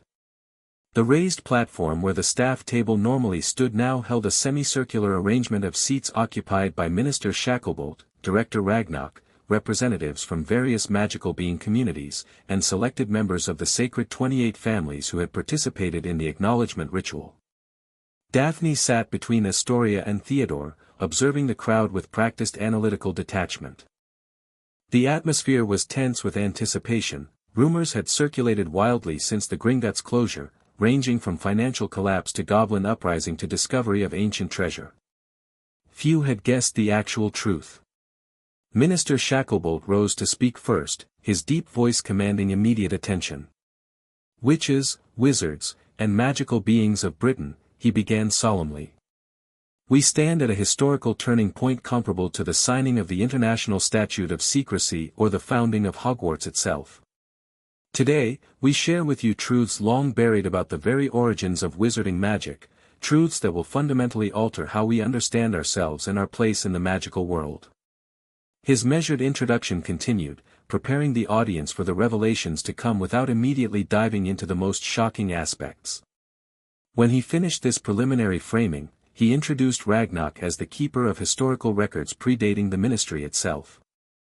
The goblin's appearance at such a prominent wizarding gathering was unprecedented, and his dignified demeanor silenced even the most skeptical whispers. With precision and restraint, he outlined the historical evidence regarding the great claiming, supported by carefully selected portions of Dumbledore's testimony projected above the platform. As the revelations unfolded, reactions in the audience ranged from shocked disbelief to thoughtful acknowledgement. Certain older purebloods appeared particularly disturbed, while scholars from magical research institutions leaned forward with expressions of dawning comprehension, as if puzzle pieces were finally fitting together. Following Ragnok's historical presentation, representatives from the Sacred 28 who had accepted the covenant spoke about their decision process and the ritual they had undergone. Augusta Longbottom, respected for her integrity and traditional standing, proved particularly effective at conveying the careful deliberation behind their acceptance. We did not reach this decision lightly, she stated firmly. Every piece of evidence was scrutinized, every claim challenged.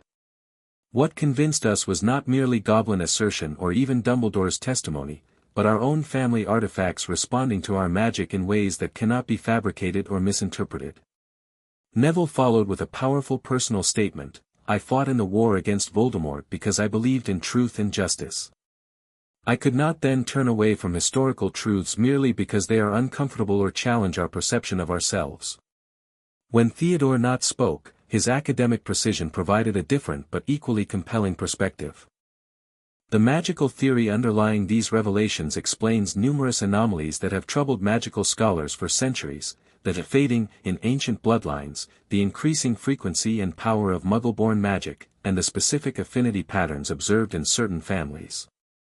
Throughout these presentations, Hermione Granger provided context from the ministry perspective, explaining the extensive verification process and the theoretical models that supported the historical claims. Her reputation for rigorous analysis lent crucial credibility, particularly for those inclined to dismiss goblin assertions. Finally, representatives from various magical being communities spoke about what this acknowledgement meant for them: not vengeance or retribution, but recognition and gradual restoration of their magical heritage. A centaur elder named Forenza, known to many present from his brief tenure teaching at Hogwarts, expressed this perspective eloquently: we seek not to diminish wizards but to restore balance to magic itself. The stars have long foretold this reckoning, not as an ending, but as a new beginning for all magical kind. As these presentations concluded, Minister Shacklebolt returned to address the gathering once more, now explaining the restitution covenant and the 7-generation redistribution process. I emphasize that this approach was designed specifically to avoid disruption to current wizarding society, he stated clearly. Those present today will experience minimal magical effects. Changes will occur gradually over 7 generations, allowing for adaptation rather than upheaval. He outlined the establishment of the new Department of Magical Redistribution and Historical Reconciliation, its joint governance structure, and the educational initiatives that would begin immediately to integrate these historical truths into magical curriculum. We cannot change the past, Shacklebolt concluded, but we can acknowledge it honestly and chart a more equitable future together. The Ministry of Magic is committed to supporting this transition and ensuring it proceeds with dignity and respect for all magical communities. With the formal presentations complete, the gathering transitioned to a structured question-and-answer session. As expected, the questions ranged from thoughtful inquiries about specific implications to emotional challenges to the historical narrative itself. An elderly wizard from the Department of Magical History demanded to know why such significant historical claims hadn't emerged in scholarly research. Hermione Granger addressed this directly: "Systematic suppression, sir. Our research teams have already identified numerous instances where scholars who uncovered aspects of this history were discredited, their work classified, or in some cases, they simply disappeared. The Department of Mysteries has maintained sealed archives specifically to contain this information." A representative from the Educational Authority asked about curriculum implementation. Neville, drawing on his experience as a Hogwarts professor, outlined the planned approach: "We'll begin with age-appropriate historical context for older students, while developing comprehensive materials for future classes that integrate this understanding from the beginning of magical education." The most confrontational question came from Adolphus Selwyn, representing one of the families that had rejected the Covenant outright. "This entire charade is clearly a Goblin plot to undermine wizarding authority and extract concessions. Where is the proof beyond Dumbledore's supposed testimony that convenience supports Goblin claims?" Ragnok appeared ready to respond sharply, but Theodore not intervened first. "The proof was provided to every Sacred 28 family," he stated calmly. "Family-specific artifacts that respond directly to our magical signatures in ways that cannot be fabricated. I would be happy to demonstrate the not artifacts response publicly if you wish to witness it firsthand." When Selwyn blustered that such demonstrations could be manipulated, Augusta Longbottom cut in with characteristic bluntness: "Enough, Adolphus. I have known you since you were in short robes. You know perfectly well that neither I nor many others who have accepted the Covenant would do so without irrefutable evidence. Your objection is noted, but does not diminish the truth before us." This exchange captured the broader dynamic of the revelation. While resistance certainly existed, particularly among those most invested in traditional pureblood ideology, the credibility of those who had accepted the Covenant made outright dismissal increasingly untenable. As the session continued, Daphne observed the gradual shift in the room's atmosphere. Initial shock and resistance were giving way to thoughtful consideration of implications and practical questions about implementation. The careful structure of the presentation, historical evidence, personal testimony, theoretical framework, and practical implementation, had created a foundation for acceptance that even skeptics found difficult to entirely reject. By the time the gathering concluded, the initial revelation had evolved into focused discussion of next steps. Ministry departments would need to coordinate implementation. Educational institutions would need to develop updated curricula. Family representatives would need to communicate with their broader family networks. The world-shaking truth had been transformed into a series of manageable tasks, exactly as the architects of the revelation had hoped. The weeks following the public revelation were intense but less chaotic than many had feared. The ministry's careful preparation, including pre-briefing key influencers across various segments of wizarding society, had helped manage the initial response. The Daily Prophet's headline the morning after the Hogwarts gathering was remarkably measured: "Historical revelation reshapes understanding of magical origins." The accompanying article provided a factual summary of the evidence presented, quotes from various representatives, and an explanation of the Restitution Covenant. Rita Skeeter, of course, published a more sensationalistic piece in the weekend edition: "Sacred Secrets Exposed, Pureblood Magic Stolen from Magical Beings." However, even her article acknowledged the substantial evidence behind the claims, focusing more on the dramatic reactions of various society figures than challenging the fundamental revelations. For most ordinary wizarding citizens, the immediate impact was primarily philosophical rather than practical. The 7-generation timeframe meant no sudden changes to their daily magical experiences, allowing time for the implications to be processed gradually. Educational institutions responded more immediately. Hogwarts held special assemblies for each year group, providing age-appropriate explanations of the historical revelations. Professor Longbottom's involvement lent credibility to these sessions, particularly for students from traditionally pureblood families who might otherwise have received contradictory messages at home. The newly established Department of Magical Redistribution and Historical Reconciliation opened its offices in a previously unused section of the ministry, its mixed staff of wizards and magical being representatives symbolizing the new approach to magical governance. Hermione Granger, appointed as the wizard co-chair alongside a goblin counterpart, brought both analytical rigor and ethical commitment to the department's foundation. Within pureblood society, reactions varied widely. Some families followed the example of those sacred 28 representatives who had accepted the covenant, adjusting their understanding of their heritage with relative grace. Others maintained public skepticism while privately investigating the claims. A small but vocal minority rejected the revelations entirely, dismissing them as propaganda designed to undermine traditional wizarding values. For the Greengrass sisters, the weeks following the revelation brought both challenges and unexpected opportunities. Their family's traditionally neutral political stance positioned them uniquely to bridge communications between various factions during the transition. Daphne found herself increasingly consulted by ministry officials seeking to understand how different segments of pureblood society were responding to the revelations. The primary division isn't along traditional political lines, she explained during one such consultation. It's more about identity investment.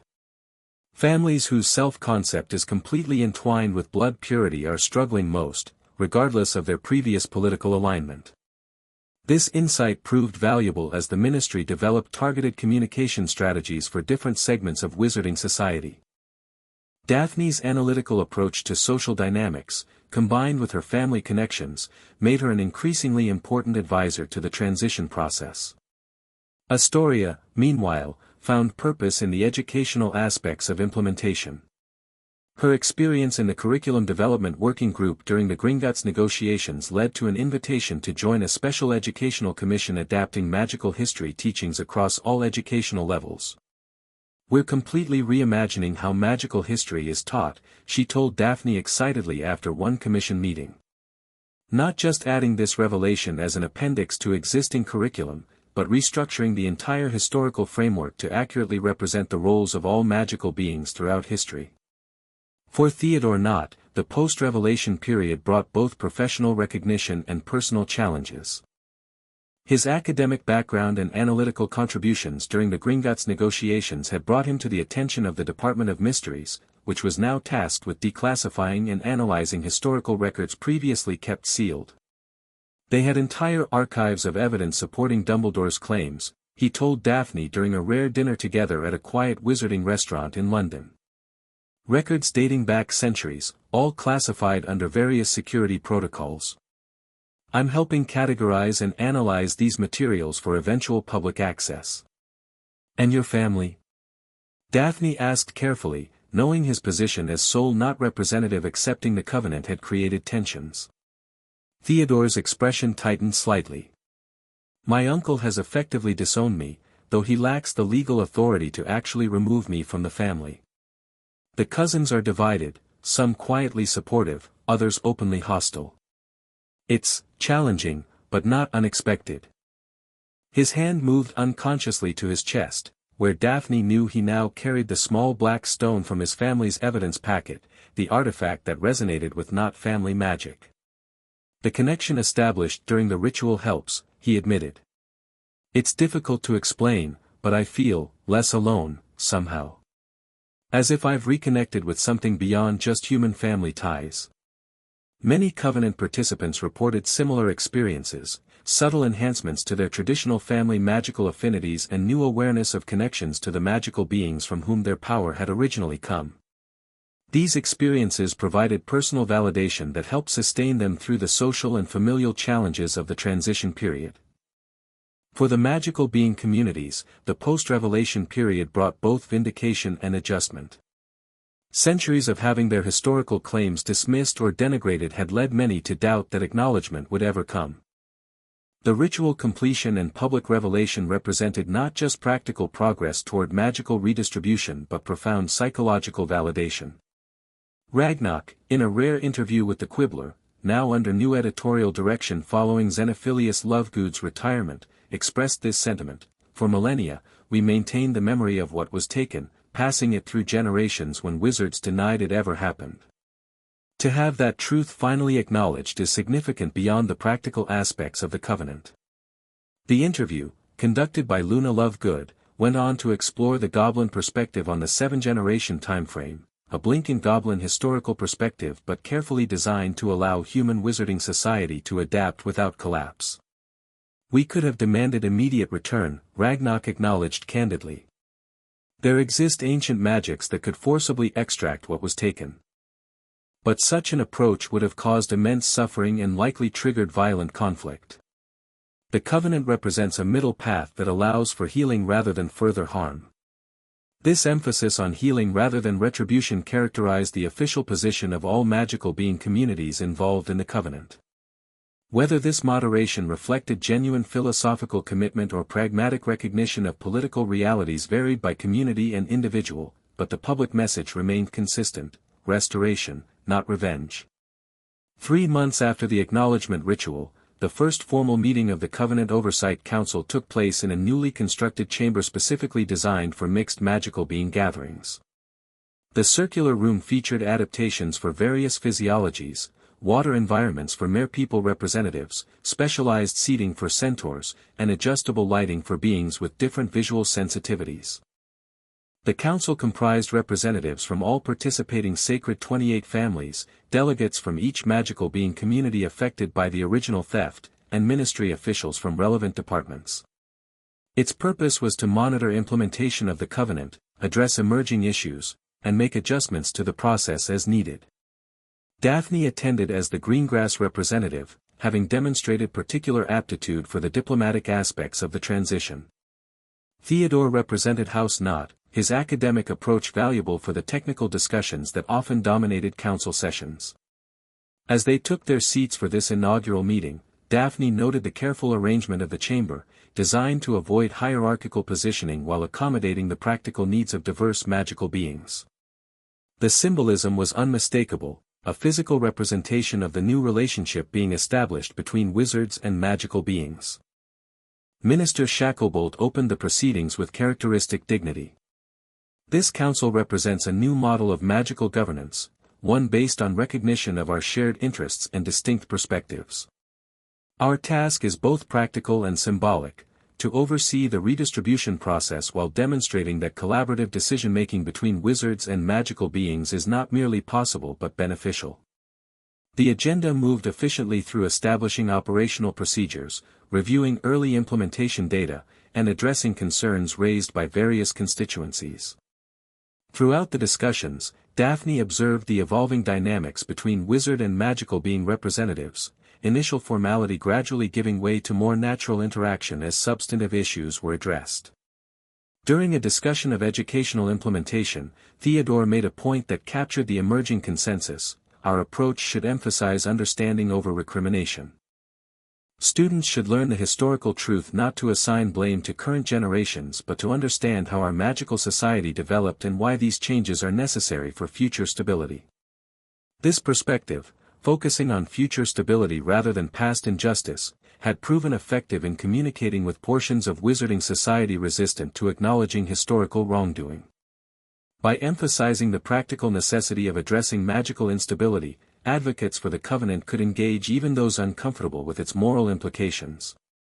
As the meeting progressed to discussing early magical effects observed in covenant participants, a merperson representative named Mercus, speaking through a magical translation device, noted an interesting pattern: those who embraced the connection most fully during the ritual report enhanced rather than diminished magical affinity.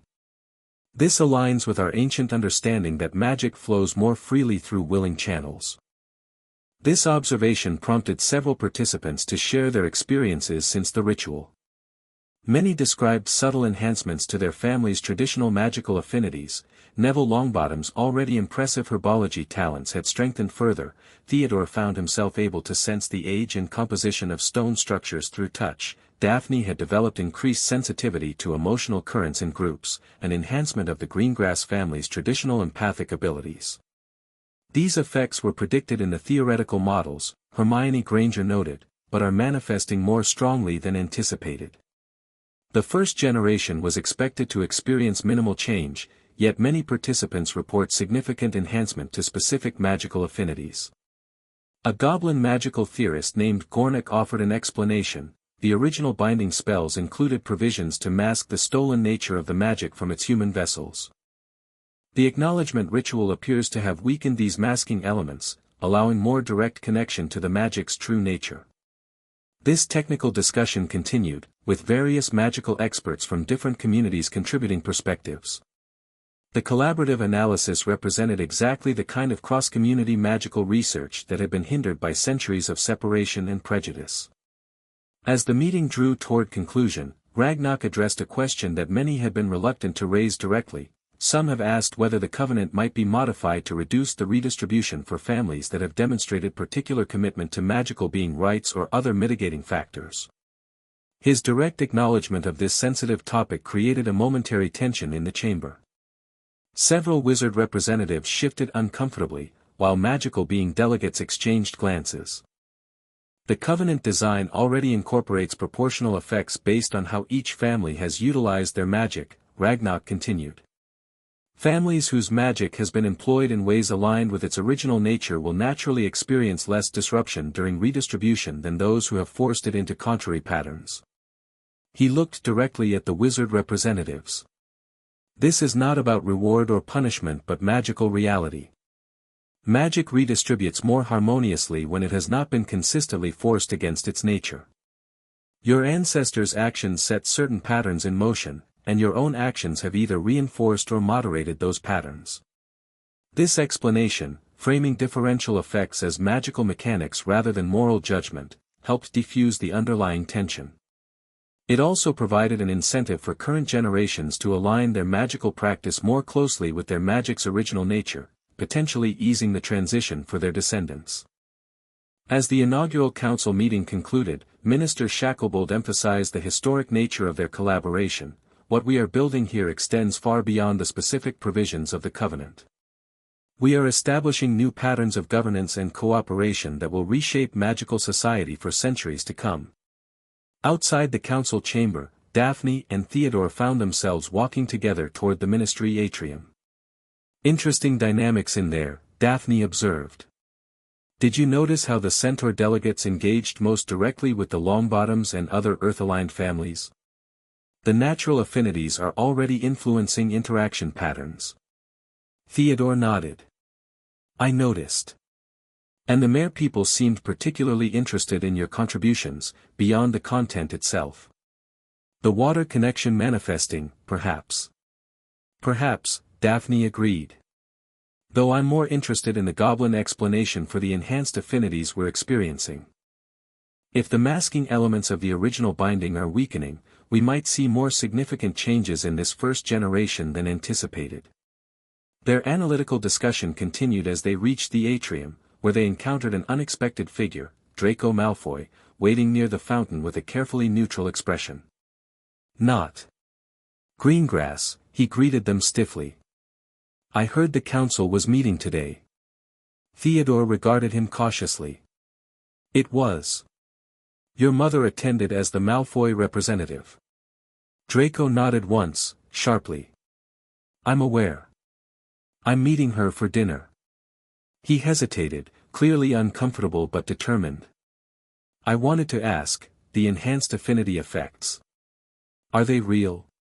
The question revealed more than perhaps Draco intended, that despite his public skepticism, he was privately monitoring developments and likely experiencing effects himself. Theodore answered carefully. They appear to be.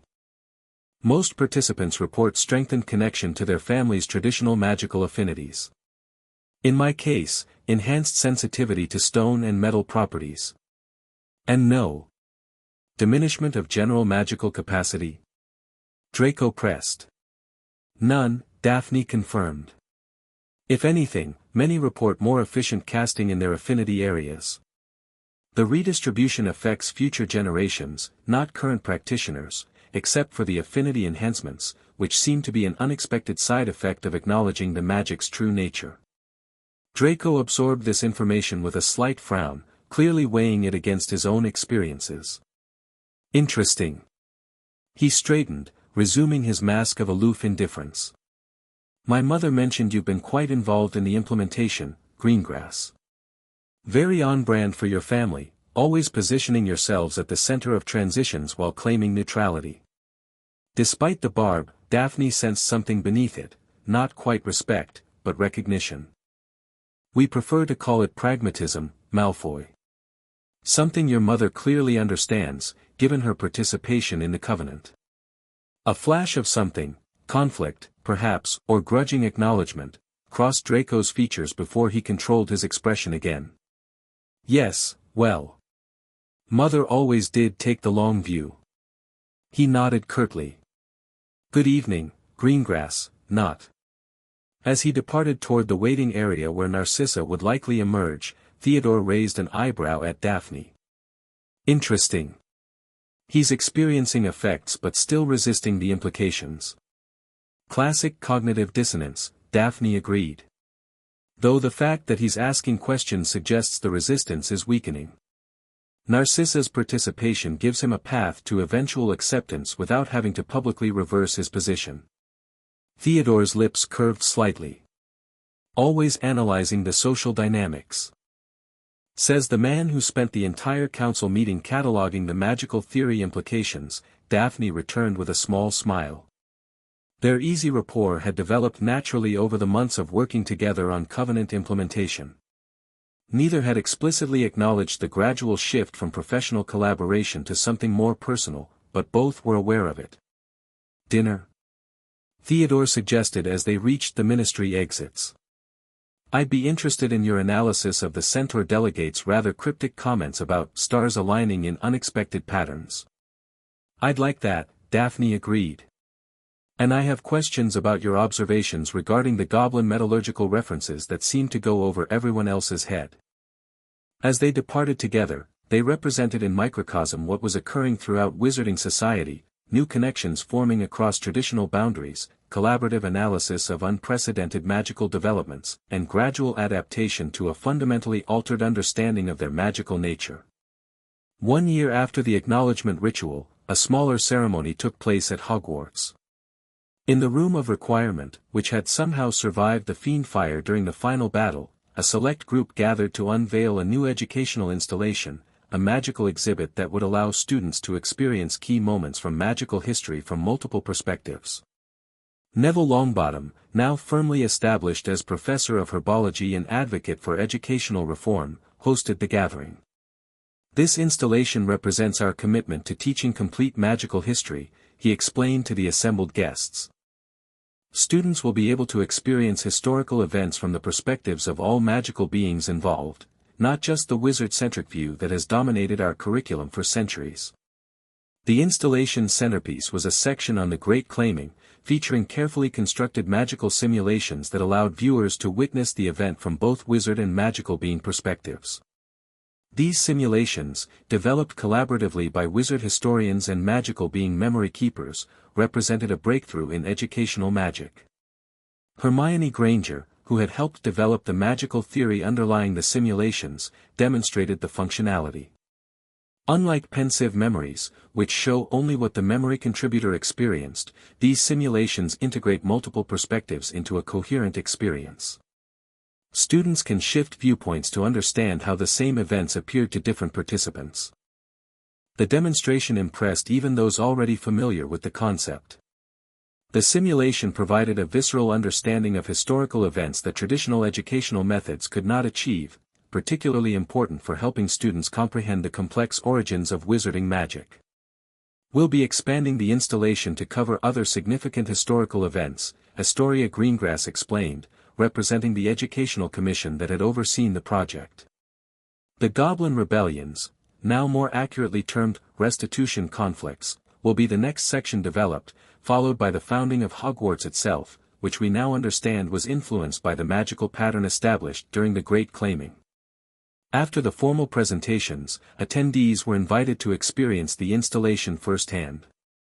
Daphne observed the reactions with interest, particularly noting how different individuals gravitated toward different perspective options within the simulation. Fascinating behavioral data, she commented to Theodore, who had attended as a consultant on the historical accuracy of the Knott family's portrayal. Given free choice, many still initially select viewpoints that align with their family background, even when all options are presented as equally valid. Cognitive comfort, Theodore suggested. Starting from the familiar before exploring the unfamiliar. The important part is that all perspectives are now available, not that everyone immediately embraces every viewpoint. Across the room, they noticed Draco Malfoy experiencing the simulation. His attendance was unexpected. He had maintained public distance from Covenant activities despite his mother's continued participation. Yet here he was, currently viewing the simulation from the perspective of the light beings his ancestors had targeted. Now that's interesting, Theodore murmured. He's gone directly to the perspective most challenging to his family narrative. Daphne observed Draco's expression, intense concentration with flashes of what appeared to be recognition. I suspect he's comparing the simulation to personal experiences. Narcissa mentioned at the last council meeting that Malfoy Manor has been experiencing unusual magical manifestations, lights appearing in specific patterns, objects moving in response to emotional states. Residual magic responding to the Covenant, Theodore nodded. We've documented similar phenomena in other family properties with strong magical saturation. The redistributing magic often manifests in location-specific ways before being fully released. Their analysis was interrupted by the approach of Hermione Granger, who had been discussing technical aspects of the simulation with Professor Flitwick nearby. The magical theory you contributed was invaluable, she acknowledged. Particularly the resonance patterns for artifacts from different magical being sources. It's made the simulations much more authentic. Theodore inclined his head slightly. The Department of Mysteries had extensive research on those patterns, though they'd never connected them to their historical origins. Once the context was clear, applying the data was straightforward. Their technical discussion continued, joined by Astoria, who had particular interest in how the educational applications might evolve. Daphne, meanwhile, found herself approached by Neville Longbottom. The installation is already having an impact, he told her quietly. We've had several students from traditionally pureblood families experience breakthrough moments after viewing the simulations, suddenly understanding concepts that seem to bounce off them in traditional classroom settings. Experiential learning bypasses cognitive resistance, Daphne observed. Particularly for concepts that challenge foundational beliefs. You can reject an idea presented as fact, but it's harder to reject an experience you've had yourself, even in simulation form. Neville nodded thoughtfully. That's precisely it. We're not telling students what to think about their magical heritage, we're giving them tools to experience and understand it more fully. He glanced toward Draco, who had now moved to a different section of the installation. Even the most resistant can be reached through experience when facts alone fail to penetrate. As the gathering continued, Daphne reflected on the broader patterns emerging 1 year into the Covenant implementation. The educational reforms were perhaps the most visible changes, with curriculum revisions and installations like this one transforming how young witches and wizards understood their magical heritage. Less visible but equally significant were the shifts occurring in magical research and theory. With the artificial barriers between wizard and magical being knowledge traditions breaking down, new collaborative approaches were emerging that promised breakthroughs in understanding how magic functioned at its most fundamental level. The social and political changes were more uneven.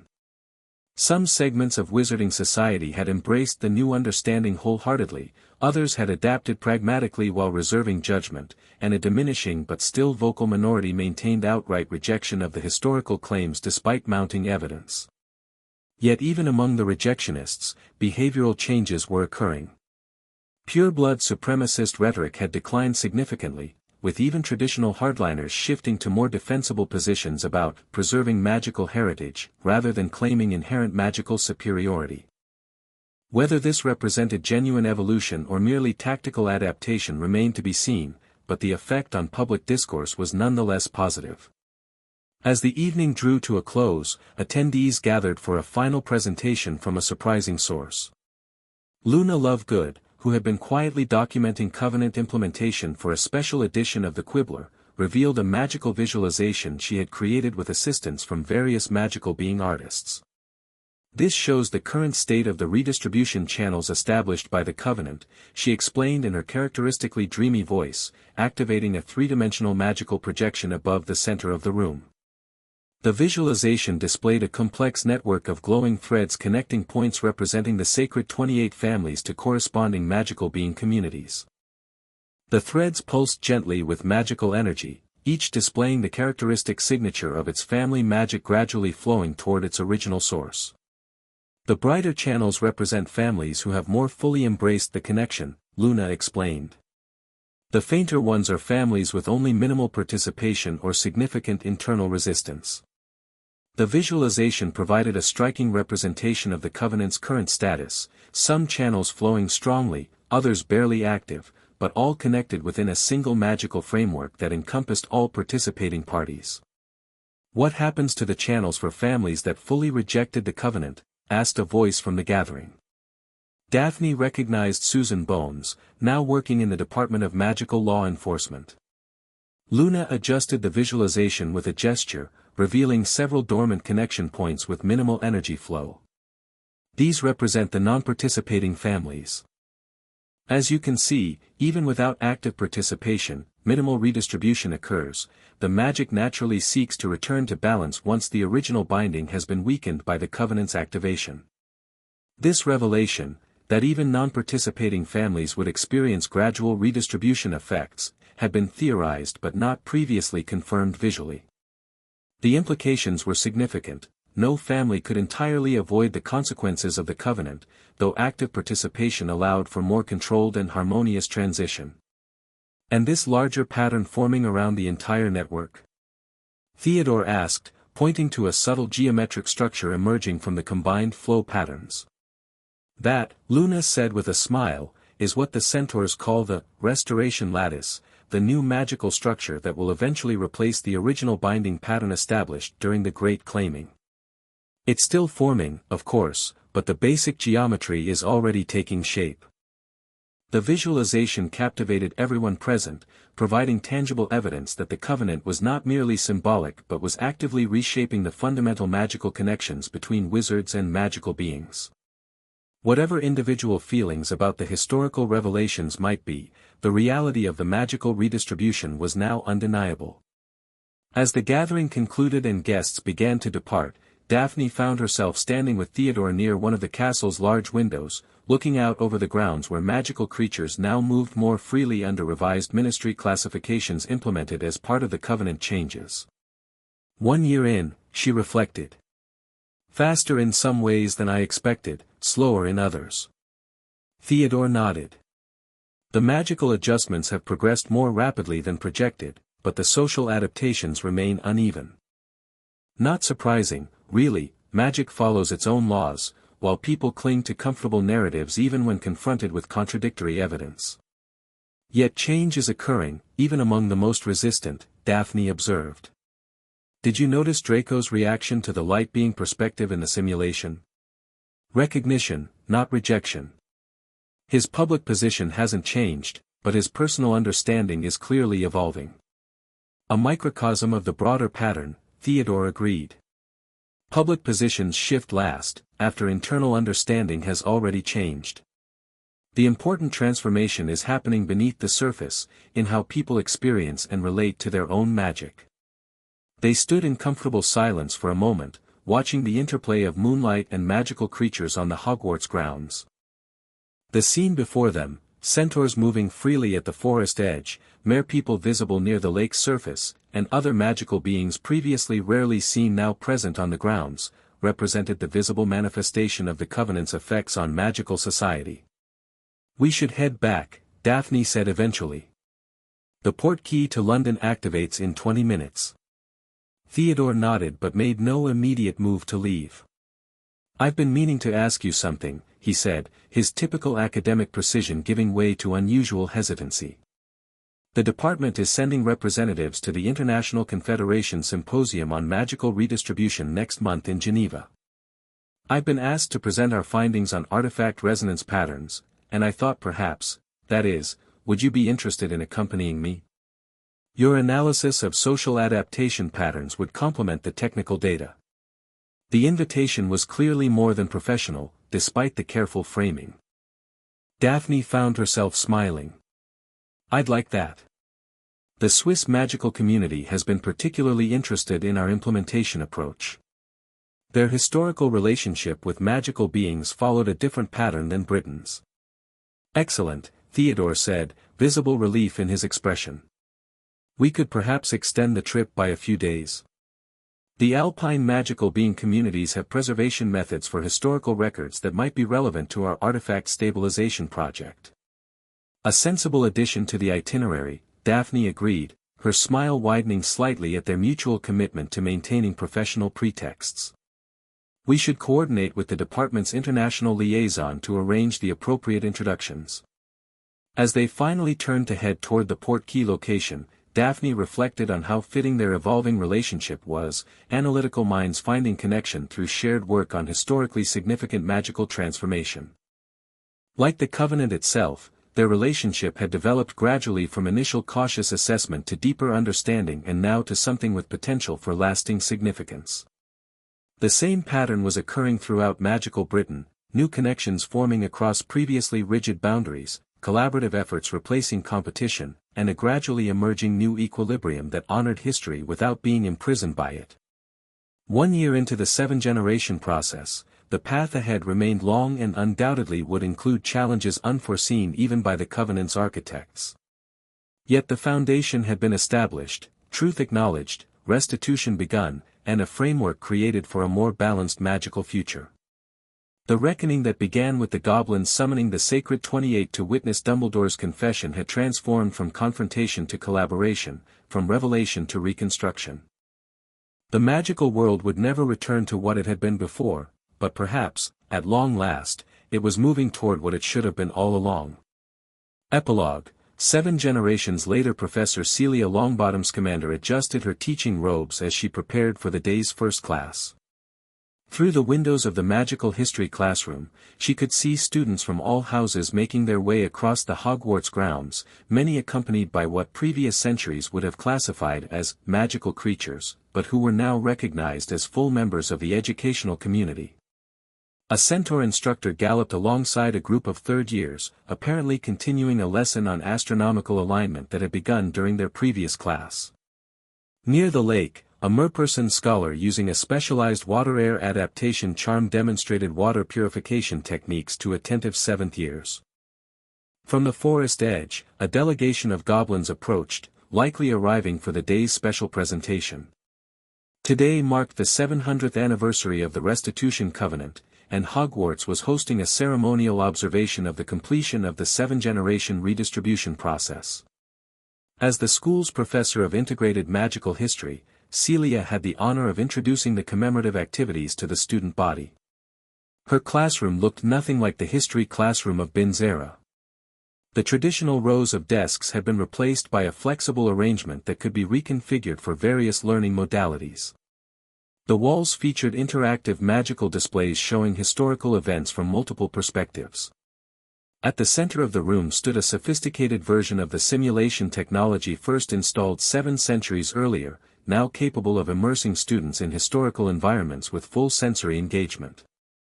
As students filed in, a diverse group that included young wizards and witches alongside representatives from various magical being communities now fully integrated into Hogwarts education, Celia activated the central display, which showed the original Restitution Covenant document preserved under specialized conservation charms. "Good morning, everyone," she greeted them warmly. "As you know, today we commemorate the completion of the 7-generation redistribution process outlined in the Restitution Covenant of 2026. Before we join the rest of the school for the formal ceremony, we'll be reviewing the historical context and examining the magical and social transformations that have occurred over these 7 centuries. With a gesture, she activated the classroom's ambient magic, which had been programmed to display a timeline of key developments in the redistribution process. The magical visualization surrounded the students, creating an immersive historical environment. The first generation, Celia began, as images of the original Covenant participants appeared around the room, experienced primarily enhanced connection to their family's magical affinities without significant reduction in general magical capacity. This enhancement was an unexpected side effect of acknowledging the true nature of their magic. The visualization shifted to show the second and third generations. By the third generation, measurable redistribution effects had begun. Wizard magical capacity began showing more specialization and less general potency, while magical being communities experienced gradual increases in their collective magical strength. As the timeline progressed through subsequent generations, students observed the visual representation of magical redistribution, flowing energy patterns showing the gradual return of magic to its original practitioners while wizard magic stabilized at more specialized, focused levels. By the 5th generation, Celia continued, as the visualization displayed events from approximately 300 years earlier, the practical distinction between wizard-born and magical being-born students at Hogwarts had diminished significantly. This led to the Comprehensive Integration Act of 2433, which formally restructured magical education to address the needs of all magical practitioners regardless of species origin. The timeline concluded with the current 7th generation, the first to have completed the entire redistribution process. The visualization showed the new magical equilibrium, wizards with stable, specialized magical abilities coexisting with magical beings who had reclaimed much of their original power. "Today," Celia said, as the ambient magic returned to normal classroom lighting, "we stand at the completion point envisioned by the original Covenant architects. Magic has found a more natural distribution, not identical to its pre-claiming state, as 4,000 years of evolution cannot be simply reversed, but a new balance that honors the inherent nature of magical essence." A student raised her hand, a young witch from a family that traced its lineage to House Greengrass. "Professor, is it true that some families tried to resist the redistribution process throughout the 7 generations? I read that certain pureblood lines performed counter-rituals attempting to retain their full magical capacity." "An excellent question, Ms. Greengrass Davies," Celia acknowledged. "Yes, resistance continued throughout the process, though diminishing with each generation as the benefits of the new magical equilibrium became increasingly apparent. The counter-rituals you mention were indeed attempted by certain families, but proved ultimately counterproductive. Forcing magic against its natural flow resulted in greater instability rather than preservation of capacity." Another student, this one a young goblin participating in the prestigious Gringotts academic track, raised his hand next. "The historical records indicate that by the 4th generation, the distinction between pure-blood and muggle-born wizard magic had effectively disappeared. Was this an anticipated outcome of the Covenant?" "Partially anticipated," Celia confirmed. The original theoretical model suggested that as stolen magic returned to its natural state, the artificial distinctions created by the Great Claiming would diminish. However, the complete dissolution of blood status as a meaningful magical category occurred more rapidly than projected, particularly as magical theory advanced to better understand the fundamental nature of magical essence. The discussion continued, students engaging thoughtfully with both historical facts and their contemporary implications. Unlike history classes of previous centuries, where students had struggled to stay awake during ghostly recitations of goblin rebellions, this class vibrated with engaged learning, students connecting past events directly to their current magical experience. As their discussion concluded, Celia directed the students to prepare for the commemoration ceremony in the Great Hall. "Remember, many distinguished guests will be attending today's event, including descendants of the original Covenant participants and representatives from all magical being communities. This is a historic occasion marking the successful completion of the longest-planned magical transition in recorded history. The students gathered their materials, a combination of traditional books and advanced magical information devices, and filed out of the classroom, their conversation continuing as they headed toward the Great Hall.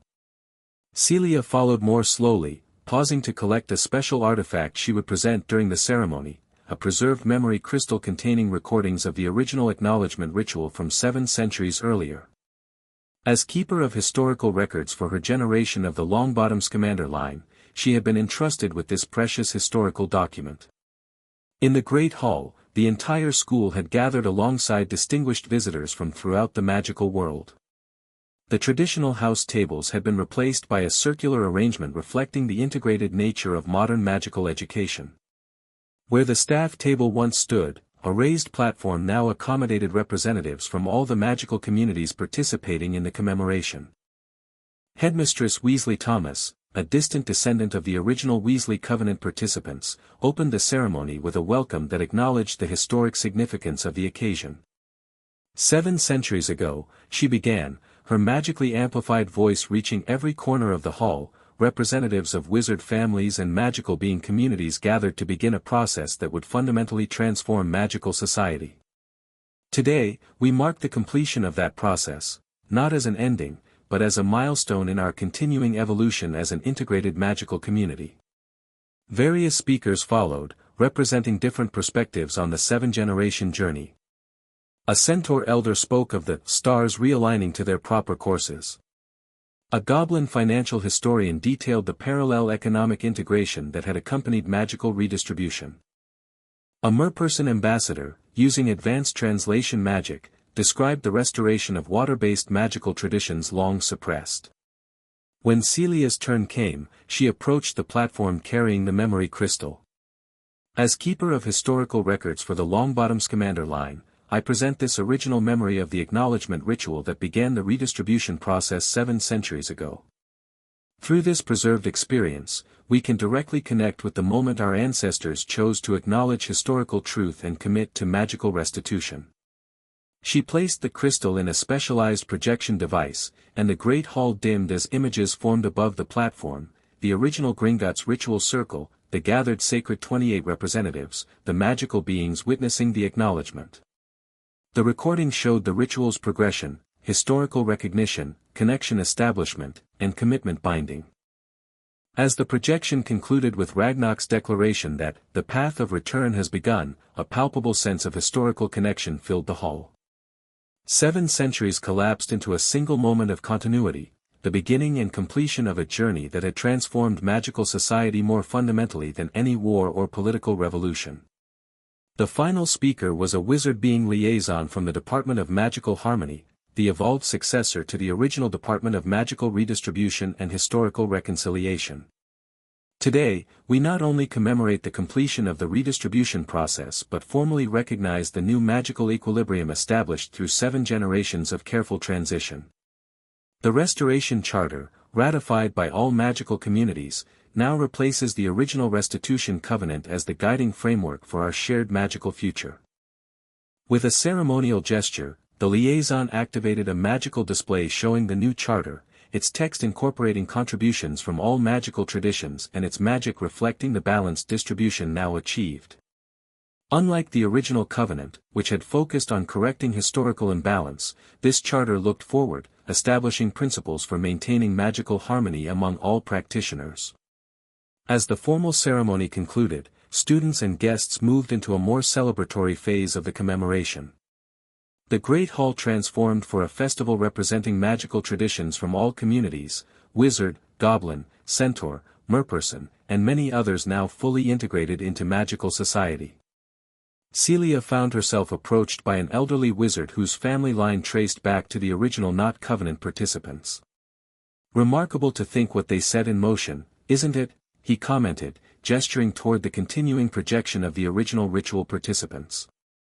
7 centuries of carefully managed magical transition, perhaps the most ambitious project in magical history. And successful beyond their projections, Celia agreed. The theoretical models predicted significantly more disruption than actually occurred. The magic seemed to find its natural balance more harmoniously than anyone anticipated once the artificial constraints were removed. A lesson in the self-organizing nature of magical essence, the wizard nodded. My ancestors' research suggested that possibility, though the evidence available in his time was limited.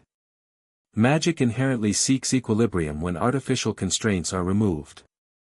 Their scholarly discussion continued as they observed the commemorative festival unfolding around them, students from all magical backgrounds sharing traditions, practicing integrated magical techniques, and embodying the new equilibrium established through 7 generations of carefully managed transition.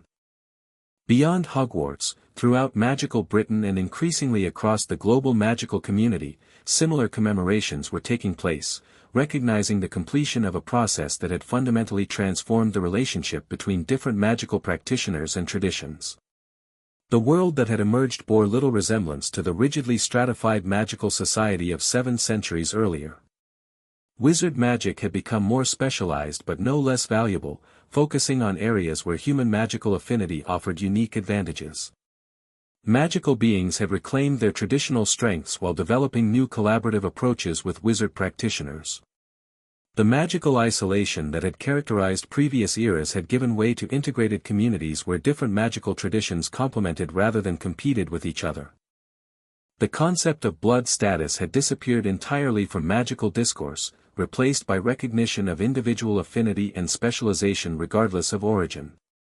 As the commemoration continued into the evening, magical lights illuminated the Hogwarts grounds, not only the castle windows but luminous patterns throughout the forest, beneath the lake's surface, and across the surrounding landscape. These lights represented the new magical ecosystem, diverse, integrated, and balanced in a way that had not existed since before the Great Claiming. The reckoning that began with goblins summoning the sacred 28 to Gringotts had ultimately led not to conflict or collapse but to transformation and renewal. The difficult truth revealed in Dumbledore's confession had set in motion a process that, 7 generations later, had created a magical world more equitable, stable, and harmonious than any in recorded history. Magic had found its balance again, not by returning to the past but by creating a new future that honored the essential nature of magical essence while acknowledging the complex history of its human practitioners. The covenant that began with acknowledgement of historical theft had concluded with the establishment of a new magical covenant, one based not on dominance and suppression but on recognition and collaboration. 7 generations after the goblins played Dumbledore's confession, the magical world had finally healed its deepest wound. The end. Thank you for watching this video. Please be sure to subscribe to our channel and like this video.